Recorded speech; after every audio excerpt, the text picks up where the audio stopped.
Thanks,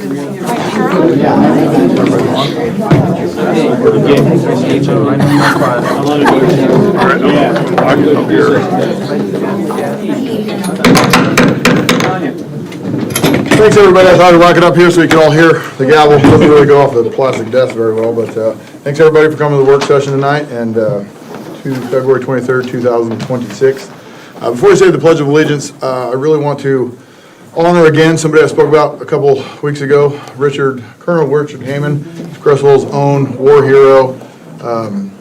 He received the French Legion Honor of Medal, I think I got that right, today, with many people speaking on his behalf. Very humbling to see people who were able to walk the beaches of Normandy because of this man that came from this town.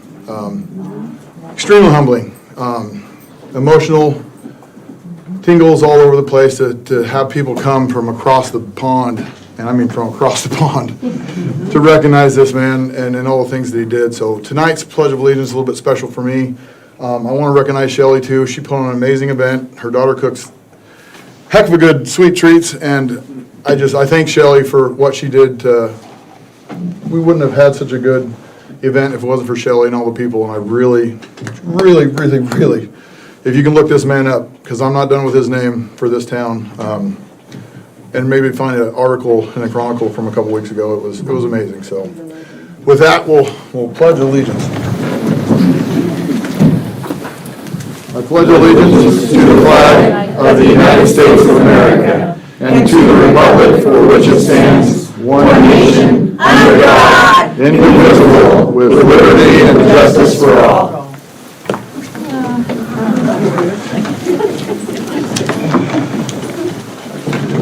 All right, we'll get to committee reports, and we'll start with the Parks and Tree Committee first. Okay.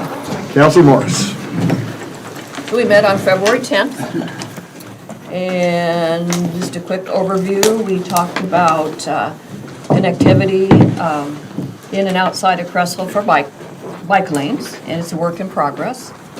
We, I think the restrooms are now on the map, along with the bike path.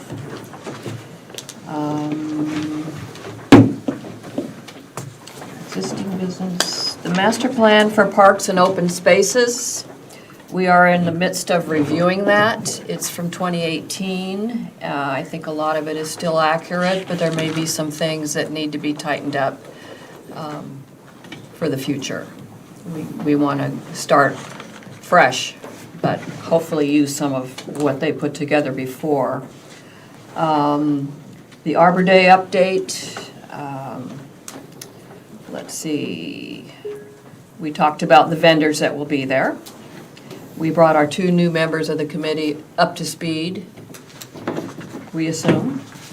And we're going to postpone Bike Day probably till next year after Arbor Day. That's the conclusion that we came to. Robinette Park has been open for about a year. As far as any official grand opening of that particular park, we're not sure if that's needed at this point. So there may not be anything big.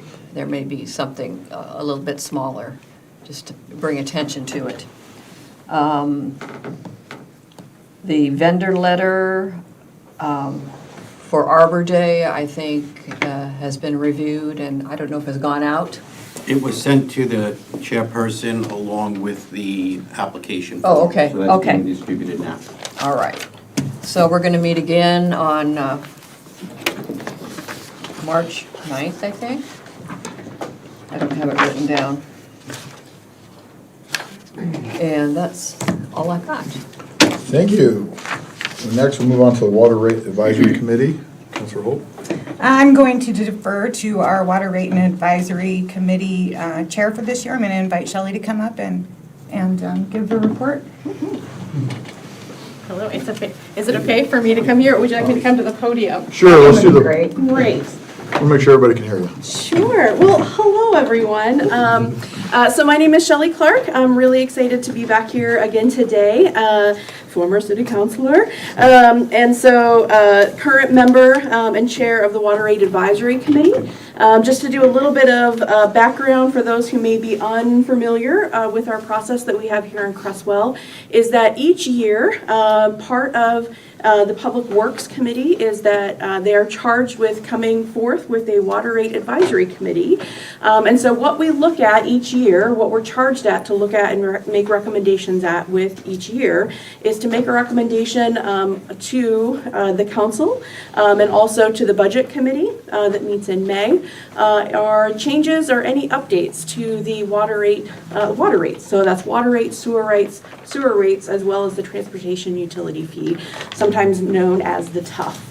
And so what we do each year is we actually meet with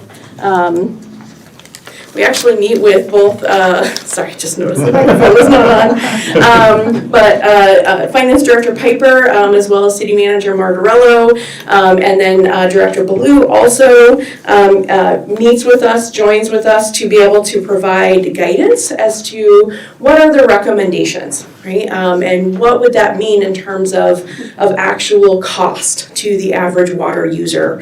So what does it look like on your bill every year, right? And so from that discussion, we met about 2 weeks ago, we actually made a couple of recommendations, and so I just wanted to talk a little bit about that. So the first thing is in terms of the water rate. What we discussed during the Water Rate Advisory Committee is that we have a pretty strong water rate fund. It's pretty stable. And so after lots of discussion as to do we increase it, do we decrease it, do we keep it the same, what we have recommended is that there's a 0% increase in the water rate for that.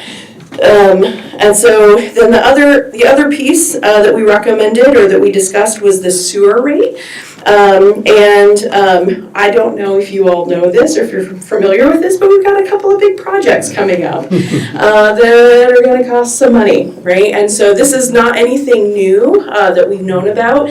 And so at this point, actually, I'll defer if Director Ballou or Director Piper, if you wanted to weigh in on some of those projects coming up.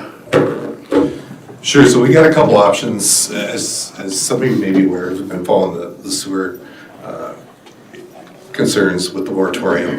If we build our own plant, it looks like it's going to be about $70 million. And that's a hefty price tag for the ratepayers of Creswell to bear. We found an option that was about $40 million that connects us to a regional wastewater connection. It's the Metropolitan Wastewater. It's a joint effort between Springfield and Eugene. We've been going to meetings, hopefully to get through the process of being accepted to join. It sounds very positive. We're hopeful. That $40 million project is a lot less money than the $70 million. So we kind of looked at rates both ways. Like, what if we had to build a plant? What would happen? The rate increase at the minimum to meet debt service, that is the debt payments on that. That's with chipping in some of our reserves that we've been saving, was about a 50% increase. So we're really pushing strong for this Metropolitan Wastewater connection. We talked last year about if we got the project going to meet debt service on what we'd have to borrow, which was about 24 million, I think, was going to be a 15% increase this year. In the background, we've had some discussions with DEQ, and we needed some extra time to get through all the meetings that it takes to get into a regional system. We've met with Lane County, City of Springfield, City of Eugene, for example, and we're going to follow up with some more meetings. So realistically, it's another year to even get through that process. So the DEQ approved another year extension on our timeline, and what we equated that to is maybe by a little time, we don't have to jump to a 15% rate increase.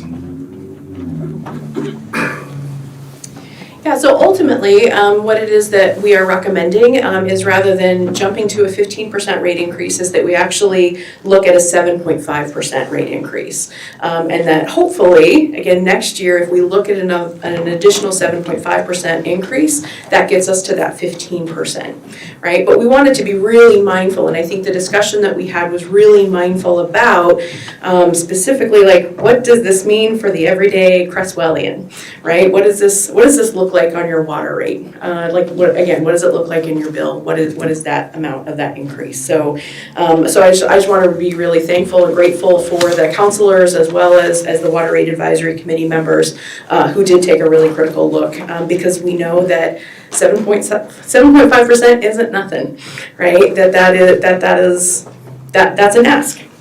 Right. And then finally, we also looked at the transportation utility fee, which is set by and large by about $4 per month per account. And so we actually recommended no increase in that. So no increase in the water rate, no increase in, so a 7.5% increase in the sewer rate, and then no increase in the transportation utility fee. And so Director Piper was really helpful, I think, given questions that have been asked in the past about, like, so what does that mean, right? Like, kind of what sort of increase should I anticipate in my bill? And again, this is based off of average user. And so we actually went back quite a bit, or we went back and forth quite a bit about the water rate between, is it 1.5% or 0%, what it is that we're recommending. And so between all of it, and this also includes the public safety percent or public safety fee, is it's going to be an increase of about $7 a month to that, right? And so like I said, if we had increased or recommended an increase of about 1.5% for the water rate, that would have brought it up to about $7.80. So we were looking for every possible dollar that we could in making the recommendation. Thank you, Shelley, very much. All right, move on to Airport Commission. Castillo. Sure. Thank you, Mayor. So the Airport Commission, we met for a work session on February 18th to review and update the airport rules and regulations, and we had a very, very lengthy meeting. We made some changes and some edits that are still kind of pending, and we plan on having another work session to hopefully finalize the airport rules to bring to council for approval by spring. And then we adjourned and we went right into our regular quarterly Airport Commission meeting. And Manager Humble gave us a very brief update on the projects that are going on, and hopefully that taxi lane project will start in the spring. And the other grants on projects are going, she just received approval for the match for the North End T-Hangar design and construction and the EOC recovery equipment. So that's going to happen as well. And the ham-based equipment that you guys have been hearing about for some time that equipment should be purchased by the end of this month. And then we talked a little bit about the Autumn Festival. I don't know if anyone was able to go to attend that. It was awesome. I was there. I think Councilor Dukes was there. City Manager Morello was there. Anyway, it was great, except for the weather. Weather could have been a little bit better. And I was really impressed with the stole demonstrations, short takeoff landings. If you've never seen it, it's pretty impressive. And so then Kyle Bushman was elected for the chair for 2026. And we reviewed the mayor's charge. And I will be providing the routine updates to council as usual per Mayor Smith's charge.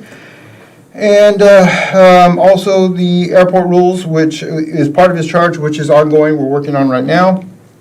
And the next scheduled meeting will be April 15th. And then also really quick is the, also per Mayor Smith's charge, is the updates on the planning advisory committee is meeting to work on the master plan for the airport.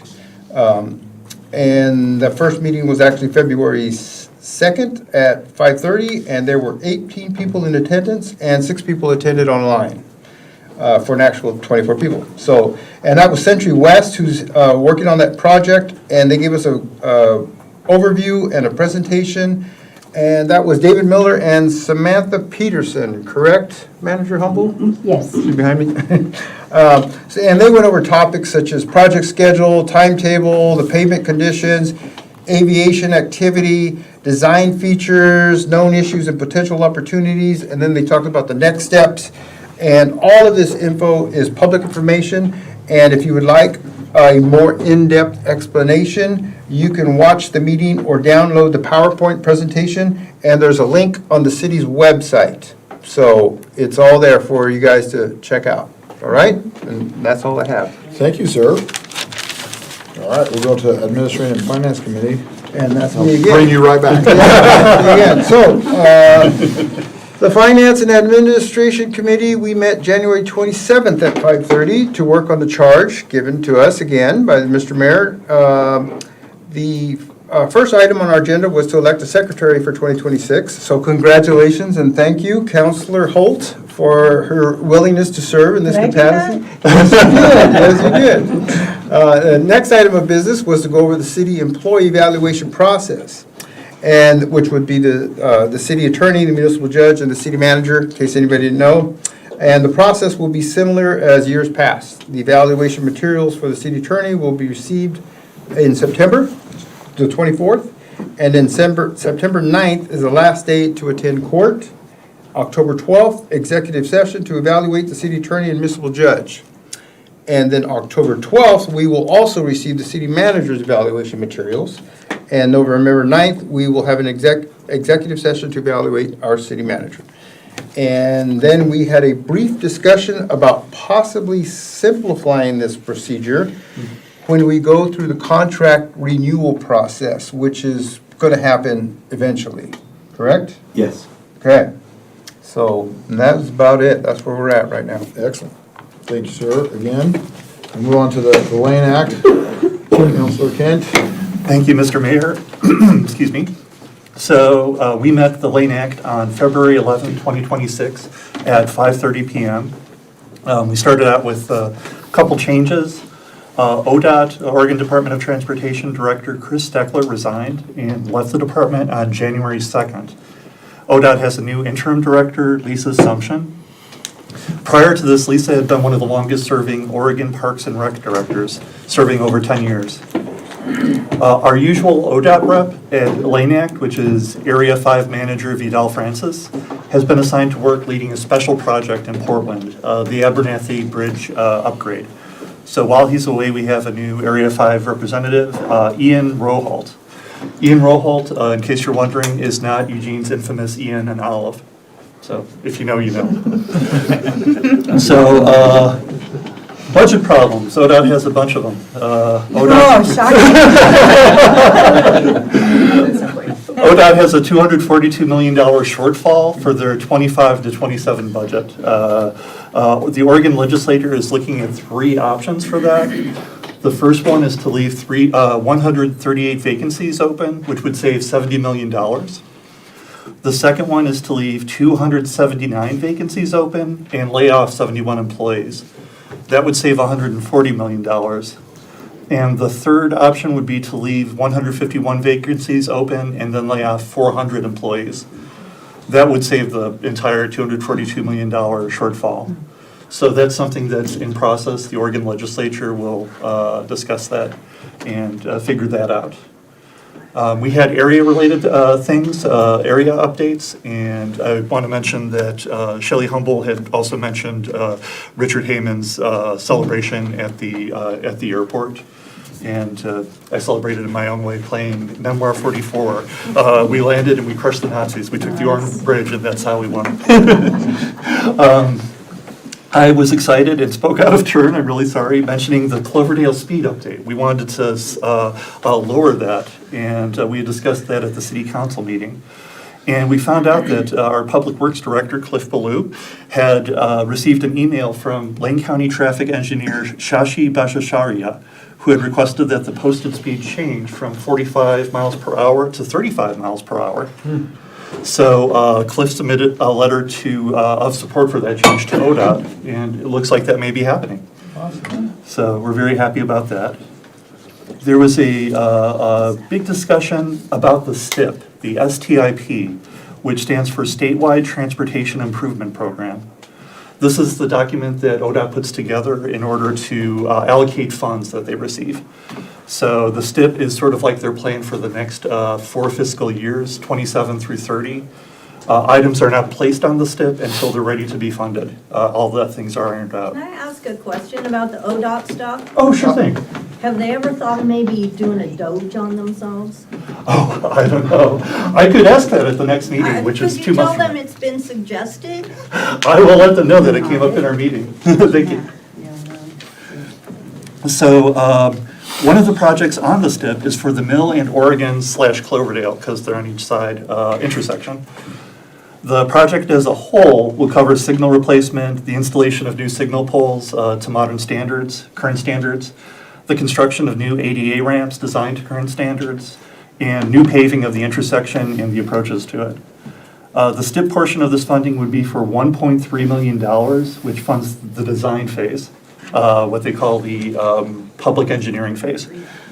Our project appears in STIP thanks to the tireless leadership and advocacy of our own former City Councilor Shelley Clark. So thank you, Shelley. ODOT has a STIP website with an online open house and a link to provide feedback if you'd like.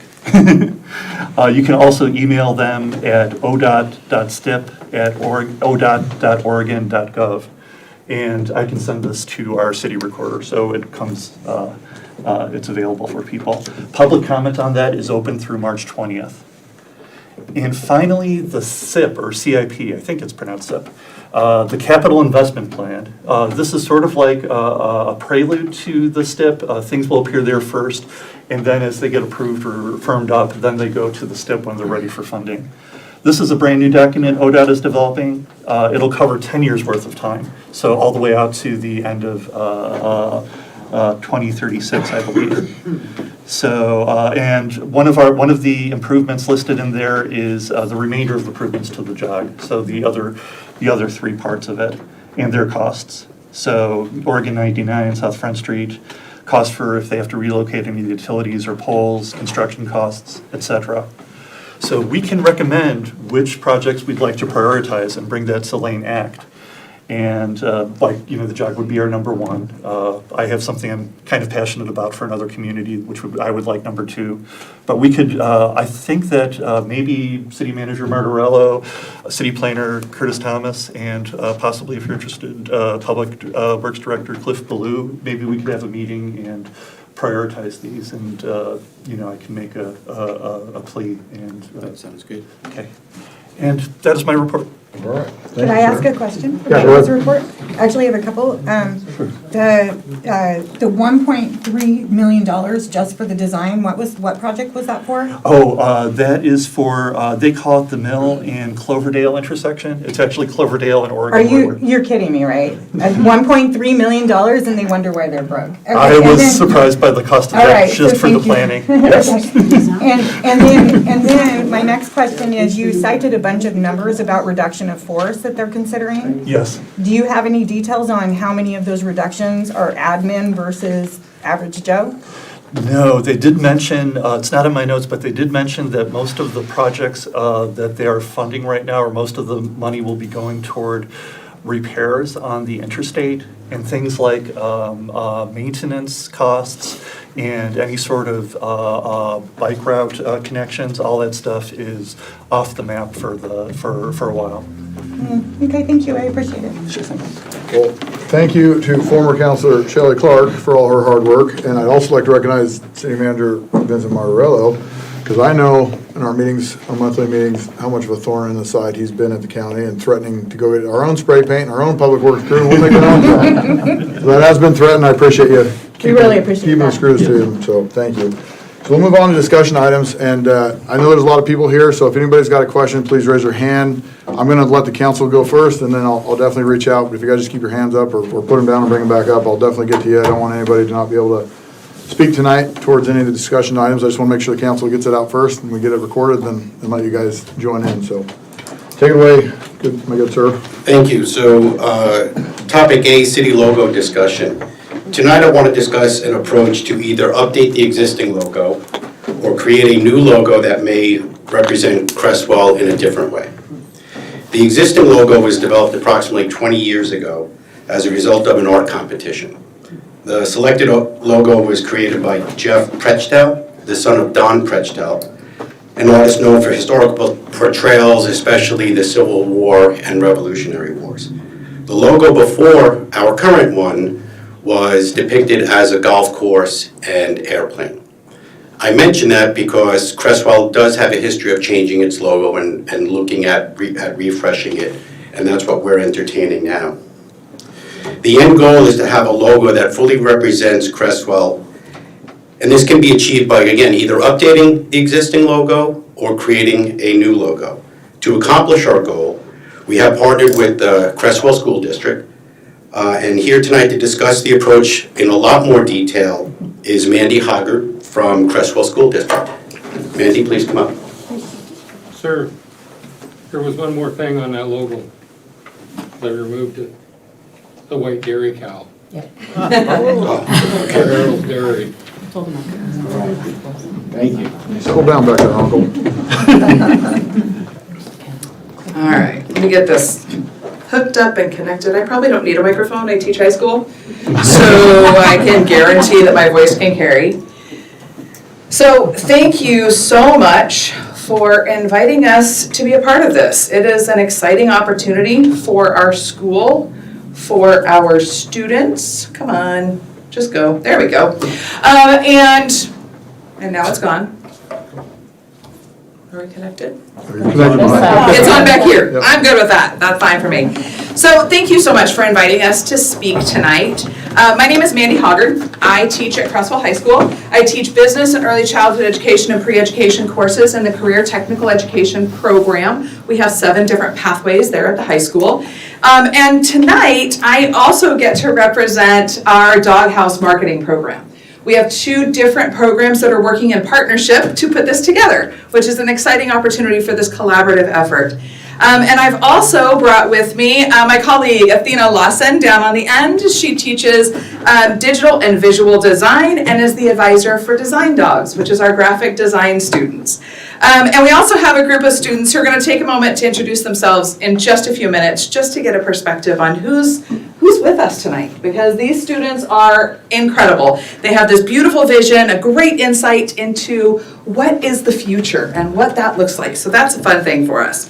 So we're here tonight to propose a partnership between Creswell High School and the city of Creswell to collaboratively rebrand the city and redesign the city logo. That goes twofold, and it's hand in hand, and you're going to get a little bit of my teachery voice in a minute, because a lot of people don't understand the difference between a brand and a logo, and we use those terms interchangeably, and I don't think that we fully understand. So we're going to talk about that a little bit.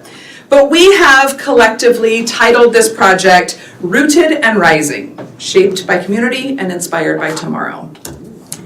This would not simply be a logo redesign in our perspective, in our mind. It'd be community-driven branding initiative that's rooted in complete research, tradition, as well as Creswell's future vision. So as you can see, we're going to run through these things fairly quickly, but I'm going to hold your attention because, I'm a monkey on show. So I'm going to talk to you about who we are and why branding really matters. Why now? Why is this sort of a great opportunity for us to take on this challenge? Why do we want to partner with Creswell's students? They are the future. Why do we want to talk to them? What is the project overview from the way that we have proposed it? What are the deliverables? What's the timeline? What's the investment that we're looking for from the city as far as that partner goes? And then what is the bigger impact? Go, there we go. Team introductions, we got that part. I'm going to ask my students to briefly introduce themselves. Remember, first name, grade, and what team you're a part of. And please stand up so we can see you. Yeah, go ahead. Hi, my name is Eliana Osborne. I am a junior at Creswell High School. I'm a part of the Doghouse Market. That's it. Yeah. There you go. Thank you. Hi, I'm Sophia Niblet. I'm a freshman at Creswell High School, and I'm a part of the marketing team. Hi, I'm Aubrey Moran, and I am also a freshman, and I am part of the Doghouse marketing team. Hi, I'm Olivia Latona. I'm a freshman, and I'm part of Design Dogs. Hi, my name is Madison Carlin. I am a freshman at Creswell High School, and I am an artist for Design Dogs. Perfect. So I got to call these two young ladies out in the end. Maddie and Olivia have just completed this logo design for Bulldog CTE. We've not had a logo before, and these two amazing young ladies just finished this project for us last week as a collaborative effort, again, between all 7 of the directors of the programs. So they took all these voices, all these ideas, and came up with this amazing opportunity. So thank you so much. So here's the overview of what the project will look like. Doghouse Marketing, during phase 1, we'll be conducting the market research. We're going to go a little more into that, what that looks like. It's not just a quick online look, and it's not just talking to a few people. This is a broad scope. They're going to prepare a brief of the market research and share that with Design Dogs. At that point, they're going to now take what Design Dogs come back with, and they will build out a complete branding system for the top 3 choices after additional feedback from the community and stakeholders. And then by phase 4, which is our completion phase, they will complete the branding system, brand guide, and complete the final deliverables. Design Dogs will be examining during phase 1. This is the really fun part. They get to do the competitive analysis, and they get to look at local communities in our area. They get to look back at the history of our branding and how we can bring that all together as a collaborative effort. In phase 2, they'll create 30 separate thumbnails, which they will then bring back out to our stakeholders, our partners, and our community members, and then narrow down to the top 3 that will then go back to the marketing team for the complete branding build out. And then step 4 is that they'll finally finish all of those deliverables and the final assets. So here's the teacher voice. You ready? Okay, here's the teacher voice. Teacher voice, we have to understand what a brand is, okay? So we think about the logo. We all know what the Creswell logo looks like, but what is the brand, okay? And what does Creswell stand for? Is that being conveyed accurately in our logo? Was it exactly as we noted? It was come up with from an art competition. And so how does that completely include where Creswell is now, 20 years later? So we talk about a brand, and a brand is part of a blueprint. It's a master plan of the experience that we want people to understand about Creswell. It's about relationships. It's understanding how people relate to one another within our community. Are we building those connections, building that relationship? Also, it's an agreement. So it's a commitment from the city as to how they want community members to interact with the city. What do we want people to take away? What do we want our visitors to take away as they come to Creswell? So that's that agreement piece, the nature. The brand is an inherent nature of the business or the community. It's the personality, it's the style, it's the voice, it's the tone, it's who we are. And then D is distinctive, okay? We want our city, our beautiful, beautiful city where I've been a part of for 25 years, we want it to stand out. We want, when people think of Creswell, we go, haha, I know that place. That's a cool place to be. That's where I want to be. And that's what this is about. So that's where we talk about a brand. Now, how does brand play a role in logo? Or logo is a part of the brand. The logo is the visual representation of the brand. It is a standalone piece. It's not the entirety. So what we're proposing is the opportunity to present an entire branding process that allows us to further explore Creswell. So why now? And this comes from a conversation that I've had with multiple people around our community. And number 1 is that we recognize as a city economic growth is important. It is imperative that we continue to grow and further the prosperous opportunities for our future and our students. Strengthening community pride. We know that Creswell is a place we want to be. Clearly, we love Creswell. Clearly, we want to be here. We serve this community and we work in this community. And so we want to strengthen that pride. And that comes through from the brand and the logo. And we need to modernize the branding and the logo to meet the demands of modern platforms. I will tell you, just in trying to work with our existing logo, it was incredibly challenging to try to create readable formats, readable fonts, design for shirts, design for apparel, I should say, that looks readable and legible from a distance. And so that's one of those pieces that needs to be modernized, as well as for our online and social media formats and platforms. It becomes a piece that we need to understand.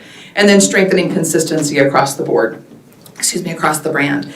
That's one of those pieces that we all have our personal opinions on. And in talking with some of our students, they started to bring up some of those things that are we really talking about what we want to see? So we'll talk about that a little more. But why Creswell students? This is the really cool part. This creates a work-based learning opportunity. As career technical educators and career technical students, creating an opportunity for work-based learning, which is real, live, hands-on processes that allows our students to get out there in the community, learn what this feels like, right? That's why they're here tonight. That's why they want to be a part of this process. It is a community-driven project. It is not designed by a few elite. It is not designed by a professional agency. It is designed by our community. Working with students in collaboration with our industry partners, which is another of the components that's required for work-based learning from the Department of Education. We have to have consistent interaction with our industry partners. All of our departments have industry partners that we work with. For this project, we are going to be reaching to our industry partners that are outside of Creswell immediate.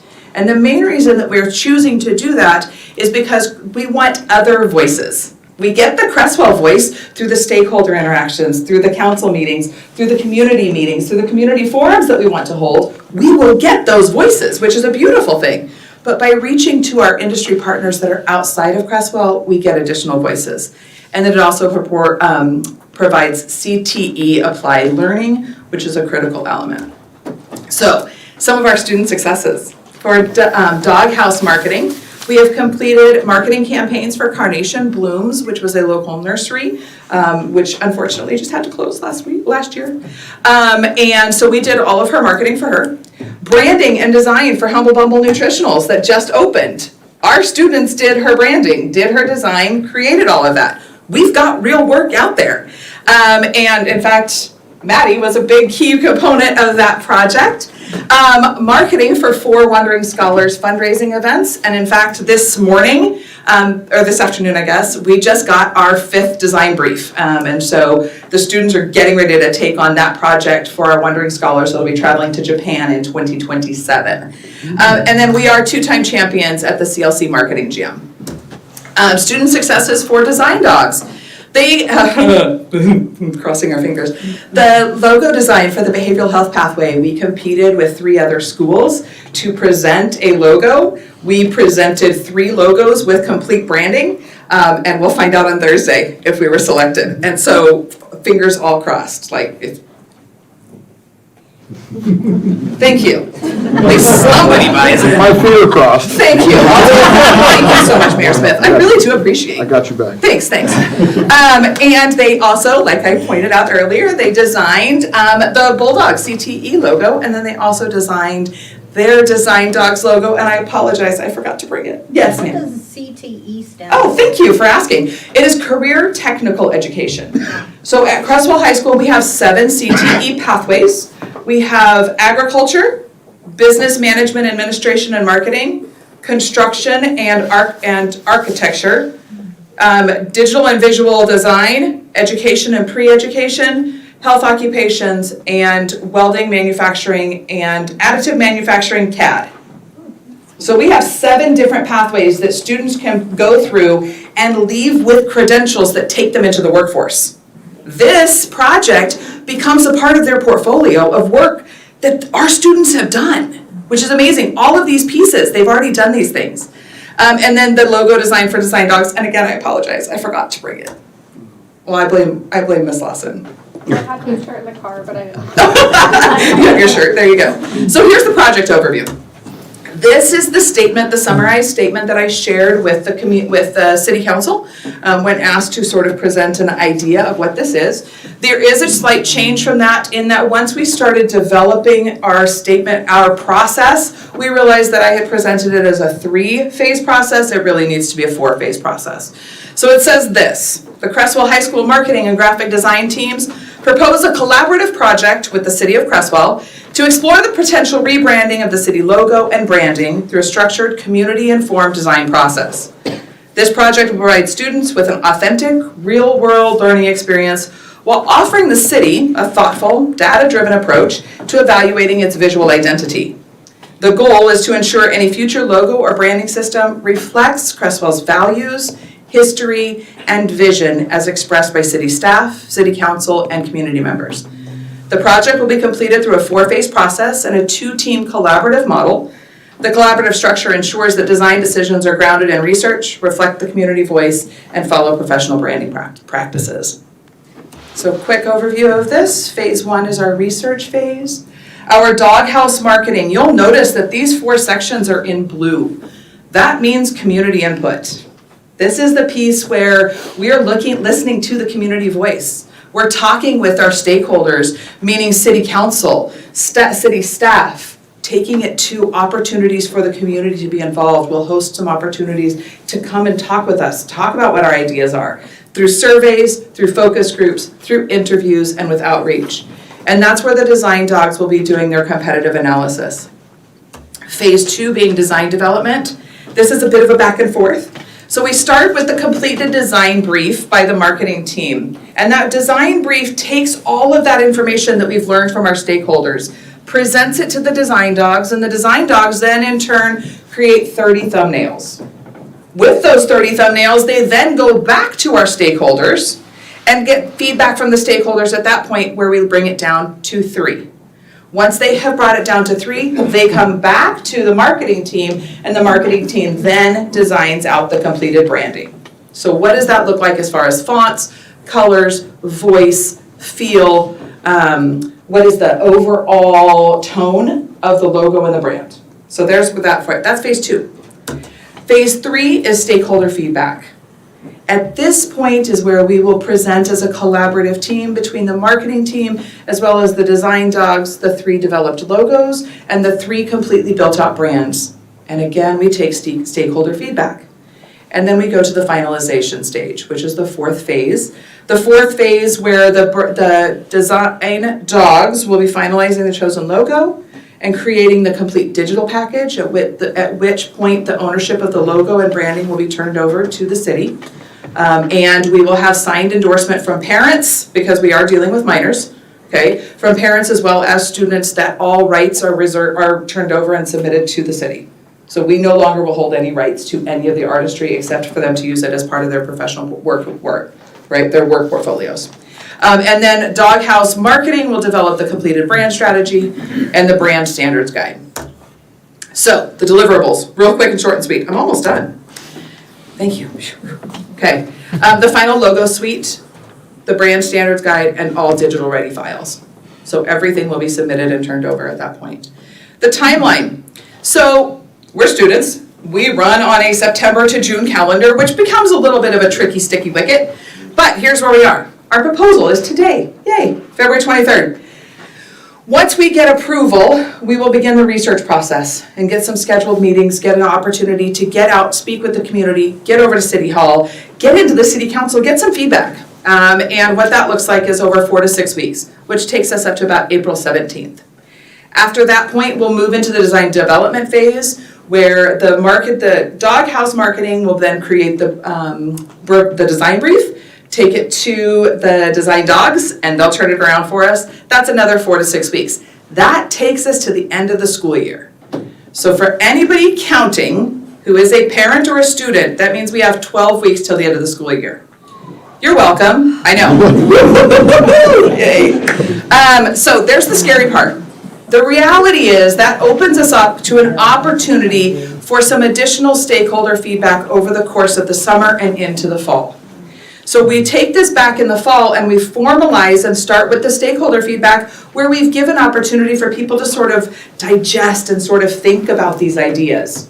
Go back into the fall and then we would have projected completion for January of 2027. Yes? What kind of turnover do you think, how disruptive that might be between June and September when you could have a whole different group of kids? Well, here's the beautiful thing that we have noticed is that right now in neither the marketing group or the design dogs, either of those two groups, we don't have any seniors. So that's sort of a really cool opportunity. We'll get the continuity. It is also not directly attached only to a class.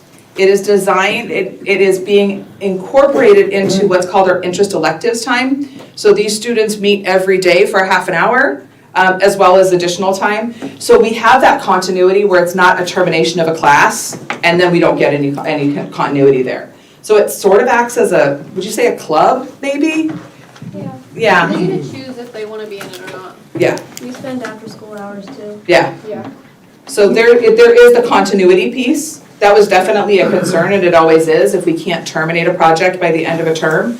But with this opportunity, because of the way that we've incorporated it into the middle of the day, as far as the interest electives, there's the continuity. And we don't graduate any seniors this year. So that's a huge piece. That's very helpful. Program. Just our program. No, the rest of it, we're graduating 93 of them at 100%, let me tell you. So for this program, we are not graduating any seniors. And we only have 3 juniors. It's mainly freshmen, sophomores, which is really exciting because that's just the growth of our program. So I'm excited about that. So here's what we need from the city. Here's the investment piece. Okay, big swallow. We know that in order to complete a rebrand, it's tens of thousands of dollars if you go with a professional agency. We don't need any money. What we need is formal approval to proceed with the process, okay? We need a designated city liaison. We need to know who we're gonna be talking with, who's gonna be our partner, our go-between, and to help us get it out to the city. How are we gonna do that piece? That's not our forte. Okay, access to existing branding files so that we can understand all of these pieces of where we've come from. Participation in feedback sessions, as well as a commitment to implementation upon completion in January of 2027. Here's the bigger impact. This builds pride in Creswell, which is an amazingly exciting opportunity. It connects students to civic leadership. It demonstrates an investment in the youth voice, and it creates a brand that is authentically community-driven. And it sends this really powerful message to the community, is that Creswell believes in its future and believes in its students. So that's it. Anybody have any questions? Council. Yes, please. Oh, I'm sorry, I apologize. Council first, please. Yes, I apologize. Councilors, I have comments, not questions. go ahead. Let's see them. I'm going to start with, first of all, I appreciate you guys coming here tonight and doing all of this. The work that you guys do sounds really great. I'm going to have to say some words to the adults in the room now. Don't take this personally. I'm really disappointed in how we've ended up here tonight, Mayor, and I think you know why. To put it in context, we started hearing rumblings of a possible logo change, just sort of through, I think it ended up in a meeting minutes because it got loosely discussed in a meeting. You've had feedback not only from counselors, but from community members about the inappropriateness of doing something like this right now while we have other more pressing matters financially, because a rebrand, whether we are being charged for the actual design phase of this or not, does cost a lot of money. So I feel railroaded. I feel like we put the cart before the horse again. I feel like we didn't have a discussion about whether or not we're even on board in doing this before we brought in the big presentation. And so, those are my comments. Okay. Councilors, anybody else? Councilor Kent? Yes, we've had a number of comments already from the community that are very invested in the historical museum, and I love having that on our logo.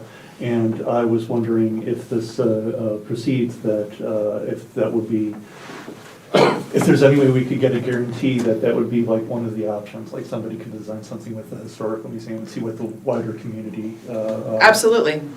The first set of brainstorms that my marketing students, this was one of the first projects that I sort of started talking with them about.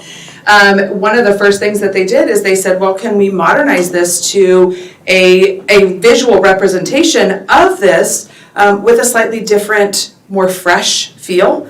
And so, yes, that would be a part of it. That, like I said, all of this goes back to the city. No decisions are made in isolation. It goes back to the city and to the stakeholders. So yes, that is a part of the representation that we've seen. And that's why part of the reason that we really want to make sure that we get the past branding packets so that we have an understanding. Yes. Anybody else? Councilor Morris? I agree. I'm pretty fond of the museum building. It Okay. really, as you're going out Main Street, it's like a vision. Yes. It's very nice, and being able to maybe incorporate that into something that also adds current. Yes. Yeah, and I think that's a big part of the part of the conversation is starting with, what do you want to see?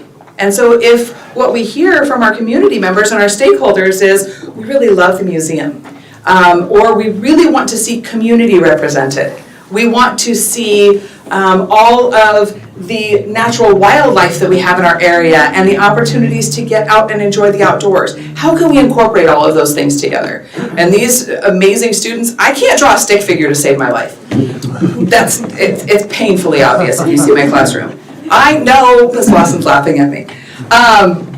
But it's an opportunity for us to take all of those feedback and inputs. So yeah, that would be a critically important piece. And it does, it represents a part of our city's heritage and our city's history. Yeah. Maddie? I apologize for interjecting. I understand that I'm not one of the adults. That's okay. But You're here as a part of this party, huh? Going into this as one of the first students who was asked if I would be able to do this, one of my first thoughts is that the current logo, I enjoy it a lot. I think the museum is a big part of our history, and I believe that if we're going to change something about the logo, it should not be our history. It should be just catching it up with other towns and keeping us unique. Yeah. Thank you, Maddie. Very well spoken, young lady. Thank you. Councilor Castillo? Yes, just to share what Councilor Holt's sentiment is, this is definitely not the normal order of the way we do things and how we got here. Nevertheless, we are here now. And I really like your presentation and I like what I heard. Okay, thank you. I really liked your presentation. Thank you. And I would just like to make a comment that I really love our city logo, the way it is. I don't even see a need to change it, quite frankly. Okay. But I like what I heard, so it's definitely opened a conversation up that I think we should continue. Wonderful, thank you.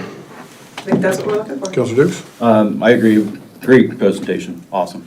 But have we got to the community to find out if they even want to do this? That's kind of put the cart before the horse. That's my biggest thing is we're here for the community and I want the community first. Yeah, how did we get to the collaboration point? Yes. Well, we have to, if I can, we have to present an idea, and that's what we're doing, is presenting an idea. I anticipated some, Vincent did. I've heard from other community members that do want a new logo change, that do want some community pride. And I'll just say that Creswell made history on Saturday night when the girls and boys basketball team both won league championship. Yeah. That's never happened before. What about that history? That's going to be added to it. And if you go down Main Street, we don't see nothing about Creswell High School and what they're doing. Right. So for me, it's not just a bulldog. I know it's been said out there. That's not just that. It is invoking the community pride. When you come down Main Street, that is what we're gearing up for, is to get these kids ready through high school and the CTE. So it's not to forget the past, as I spoke earlier so fondly about Colonel Heyman. It is absolutely to bring the future into the past, bring the past with the future and collaborate on both. But we can't present an idea or with hearsay or hit and run information. Sorry, question? Go ahead. Could we not have had a discussion about whether even to do this before we invited everyone? Don't you think that would have been more appropriate? Respectful. I think this way now we're sitting down and talk. Okay. Because you represent a certain portion of the community, each counselor kind of represents a different portion of the community. I'm coming into a meeting where I feel like the plan has already been made. No, no, no. Yes, yes. So there's, Well, it hasn't, but. so nothing's been committed to. The outcome is not guaranteed that the logo will change. This is a effort to partner with the school district to answer a question of, would the community like a new logo?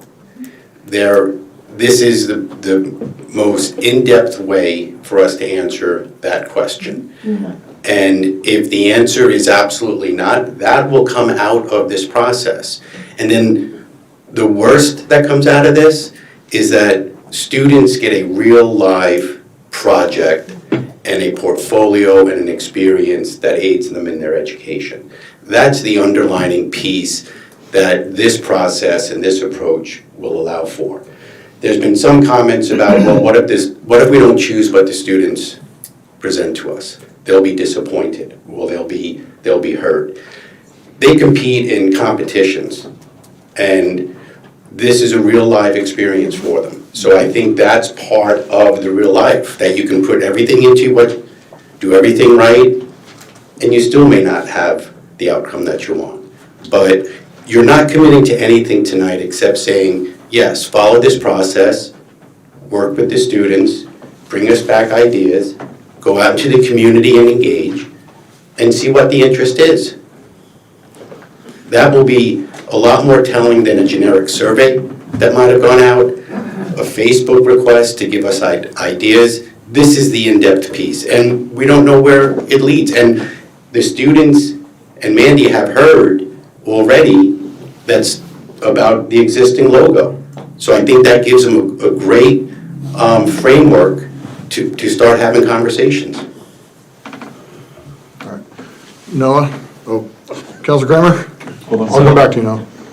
And Monica. I'm a lot with Counselor Holt on this one, is that, I'm not saying that it's going too fast, I just felt like it was just pushed on us.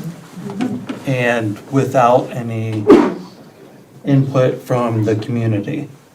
You know, does the community want this even? You gotta start off there, you know? I just think that we left out the most important part to the city right here. And it shouldn't be one person's ideal or 6 people's ideal. It's all of our ideal, you know, but we need to make sure that we include people and that's what they want, you know, so we can provide them this stuff, right? And truly, that is the goal of phase 1. It is solely research. It's not presenting any ideas at all. It is getting interviews. It is, do you want to see a change? If you don't want to see a change, then we hear the no's. And that is the no. It is the opportunity for feedback outside of simply a social media blast. It is in-person opportunities for comment and feedback.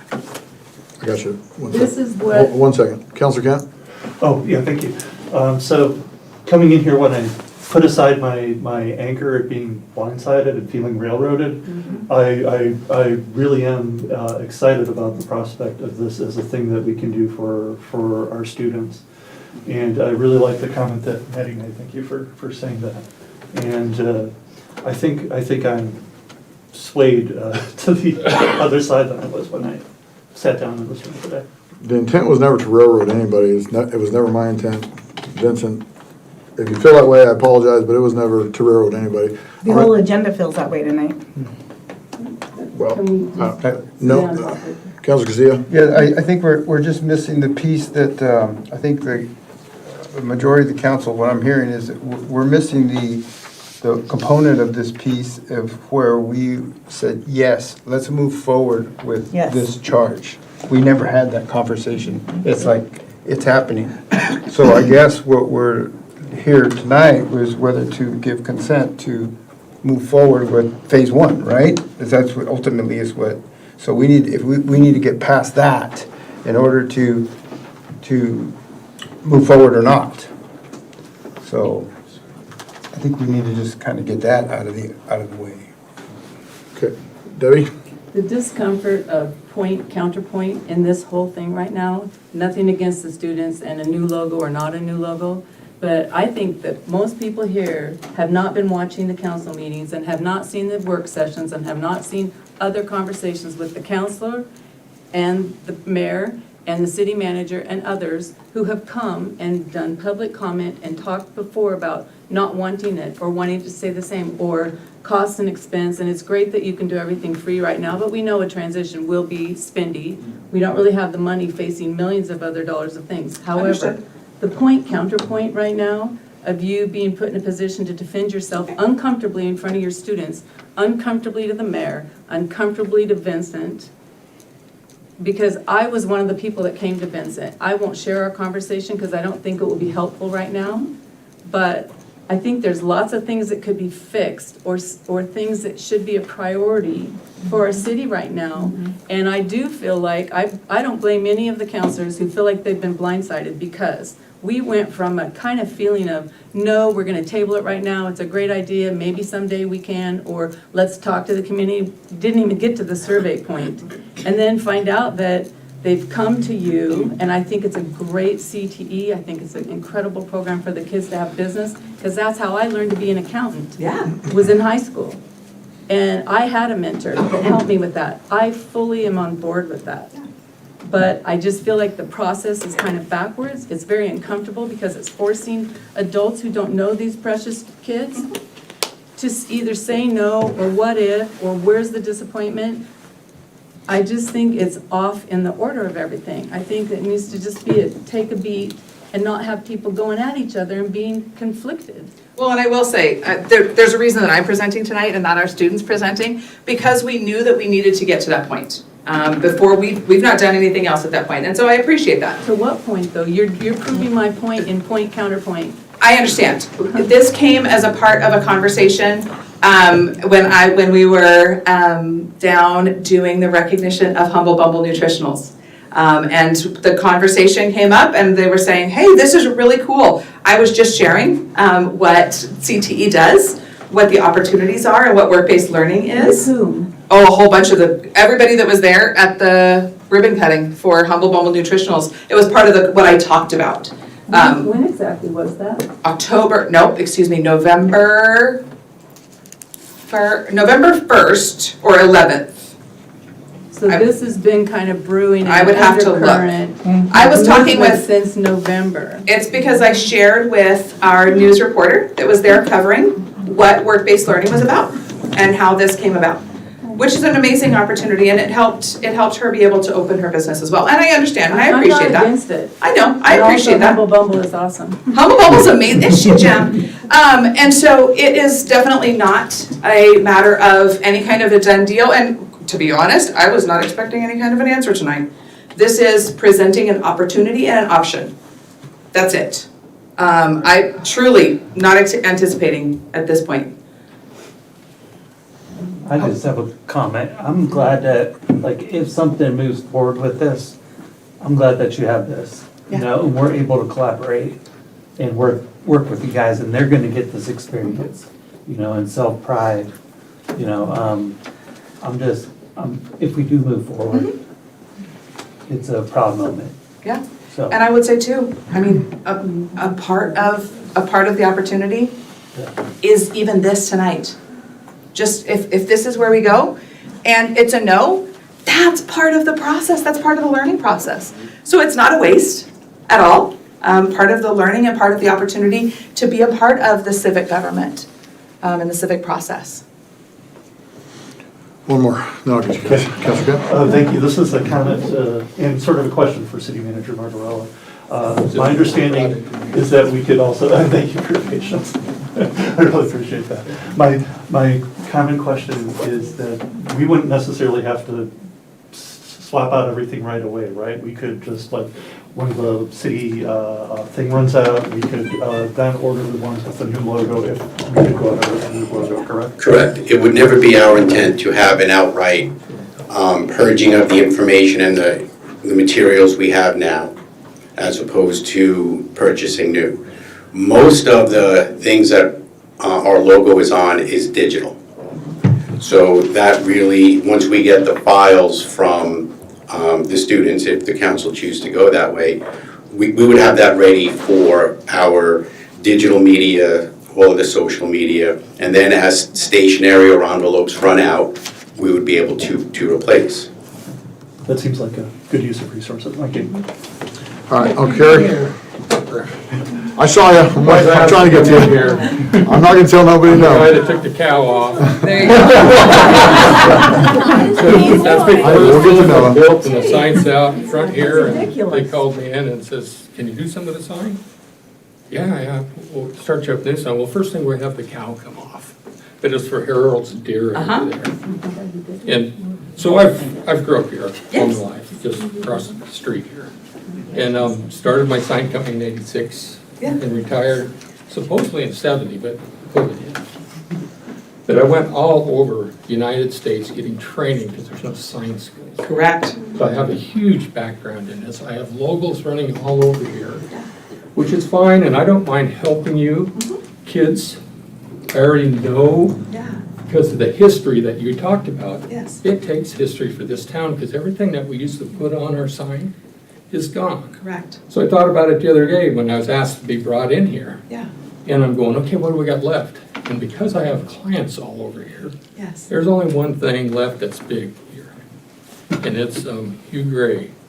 He has the grass seed farms, largest in Oregon. Yes. So if we drop down with the negatives, what I call them, letters come out there, we can put a little grass if somebody can think about it.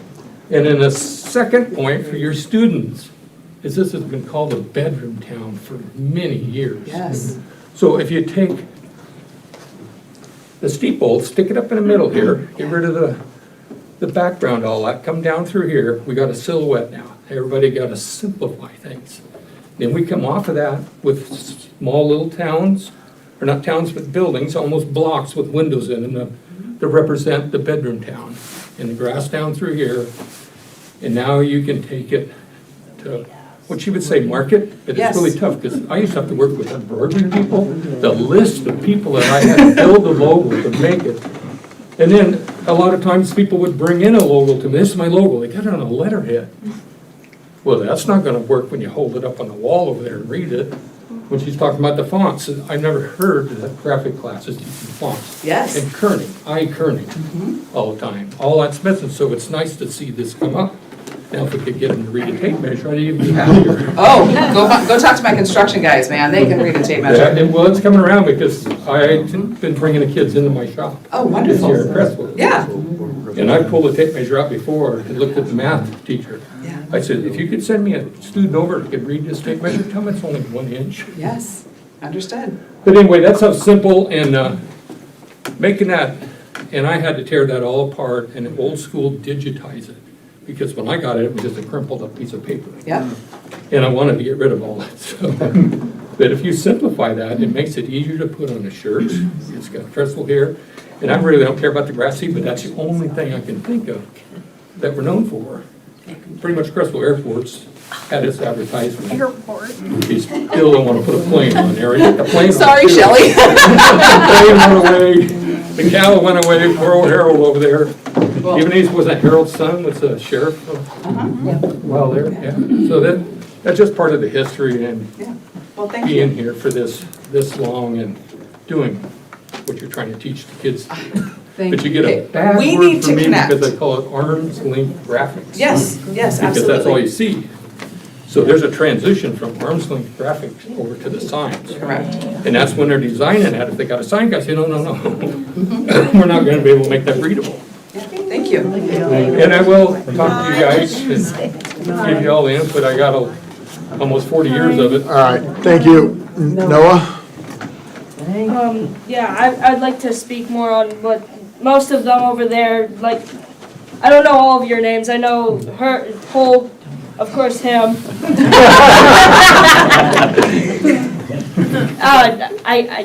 I keep on forgetting your Alonzo. names. Huh? Alonzo. Okay, sorry. That's okay. But yeah, I'd like to speak up, like, myself, I've been living here my entire life, like, all my 13 years of living, and I've been that sign here in Creswell for all of my 13 years.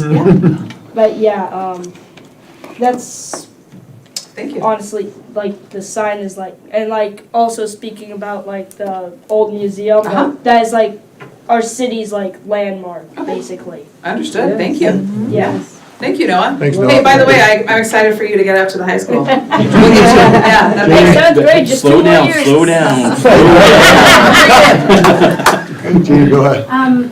I was concerned about the school district I taught in, and I was on the school board. We changed our logo. It was tremendously expensive. I'm happy to hear that you say that we would use up the old stuff before you start over, because it's amazing where you find that logo. Oh, yeah. But secondly, you've said multiple times you will reach out to the stakeholders, you will reach out. How do you intend to reach out? I've never been contacted by anybody to get my opinion on anything. So How do you intend to do that? I'm actually really excited about that, because when we competed against the other 2 schools for the Lane County Design Collective piece to design the branding for the behavioral health pathway, we hosted an open pitch night. We had 130 people just from our students getting the word out by word of mouth. We had 130 folks that came and gave feedback just in that one night, and it was an hour and a half long. And that's a very, very small piece. That's one little teeny tiny pathway. Those would be parents. That would be parents. So our goal will be to utilize the community's website, the city's website, utilize social media, utilize Parent Square, which is this beautiful thing that we have to reach all of our Creswell parents, reaching out through the newspaper, reaching out through every source of social media to host multiple feedback nights. We'll host some at the high school, some here, to get opportunity, as well as using some social media and mailer surveys that can come back with input and feedback. That's why we're looking at least 6 weeks. To begin that process, just for the research process, as well as getting in and doing personal interviews and coming over and having conversations with city staff as well as city council members. Thank you. Yeah, share it big, share it wide. Few more, and then I know. I'll refer back to Vincent. Go ahead, young lady. I apologize for speaking again, because I understand that this may. Don't you ever apologize. You're fine, Maddie. Let's go. Don't A little bit off topic. I am one of the newer students here. I've been here for almost 3 years now, and I only started school here my 8th grade year. I am currently a freshman. My current opinion on this is I feel a little bit out of place in these sort of situations, not because I'm new, but more because even though my lineage runs deep with this town and I appreciate it greatly, I feel like we're stuck in a historical loop where our logos represent not just none of the future, only our past. And I agree, that's important. We need to keep our historics going. We need to keep that going as a sort of legacy to our future. But if we're not including the future of our students now, those who have been here their entire lives like Noah, and those like me who have been off and on here my entire life but still new, it's going to leave a lot of people who are going to be important to our city in the future feeling a bit more left out. Well spoken. One more, Bill. I just want to say that before the presentation, I would have bet that you'd gotten in trouble for this, just listening to. Who knows, I still won't. I'm still here, I'm slinging the arrows. I would have bet a bottom dollar that everybody would say, oh, we can't afford it. And I gotta say, this presentation changed my mind. Holy smokes. Because Never change your mind. if you look at it, you were asking everybody to make a decision based on whether they liked something that they'd just seen all the time, or they wanted to spend their money on something else. And she put on such a presentation and the students that you now you have something to compare. What would we get out of this logo change? Not only would you get actual people from Creswell, the high school, which we always talk about, what can we do about the kids in Creswell? You got the high school involved, you got all the feedback loops, and at the end, it hasn't cost you anything because you can still decide, oh, we're not gonna do it.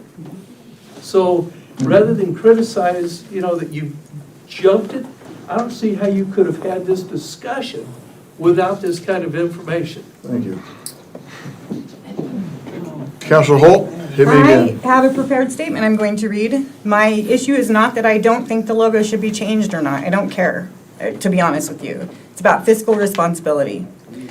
So, in light of Creswell's persistent funding challenges, we must confront our economic realities with unflinching honesty. While our median household income is often cited at approximately $95,000 to $100,000, a closer examination reveals significant skewness influenced by a minority of high-earning households. The mean household income of $107,000 exceeds the median, underscoring that many residents earn below this benchmark, with per capita income at a modest $38,000 and rental households facing an even lower median of around $60,000.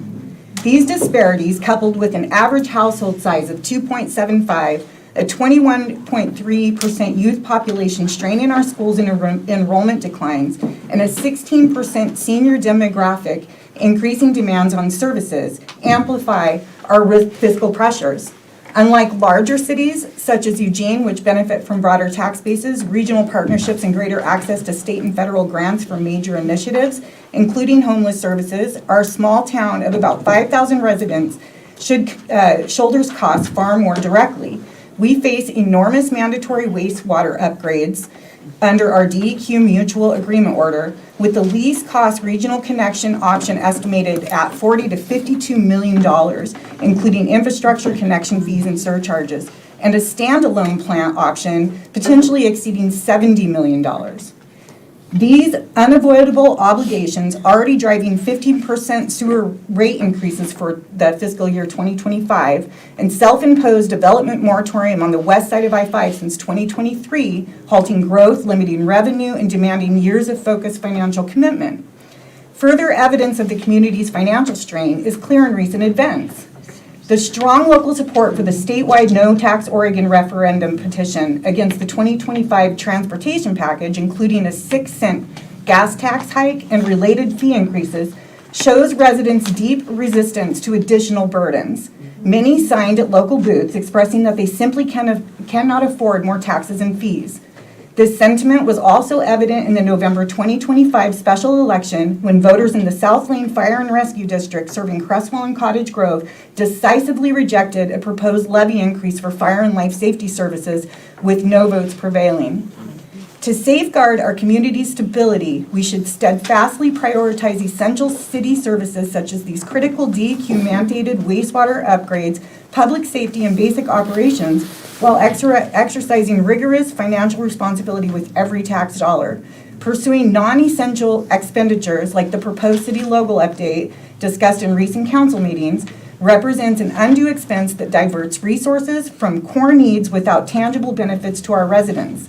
Similarly, we cannot afford to embark on new programs such as establishing local homeless services that would further burden our already strained tax base in this small town, where revenue growth lags behind rising costs, state-level shortfalls loom, and major utility obligations demand our full attention. By concentrating on prudent stewardship and addressing these unavoidable DEQ-driven priorities first, we can work toward lifting the moratorium, enabling sustainable growth, and ensure Creswell remains a thriving, affordable community for all. So that is my statement. I really want to focus on financial responsibility. That was well written, thank you. Vincent?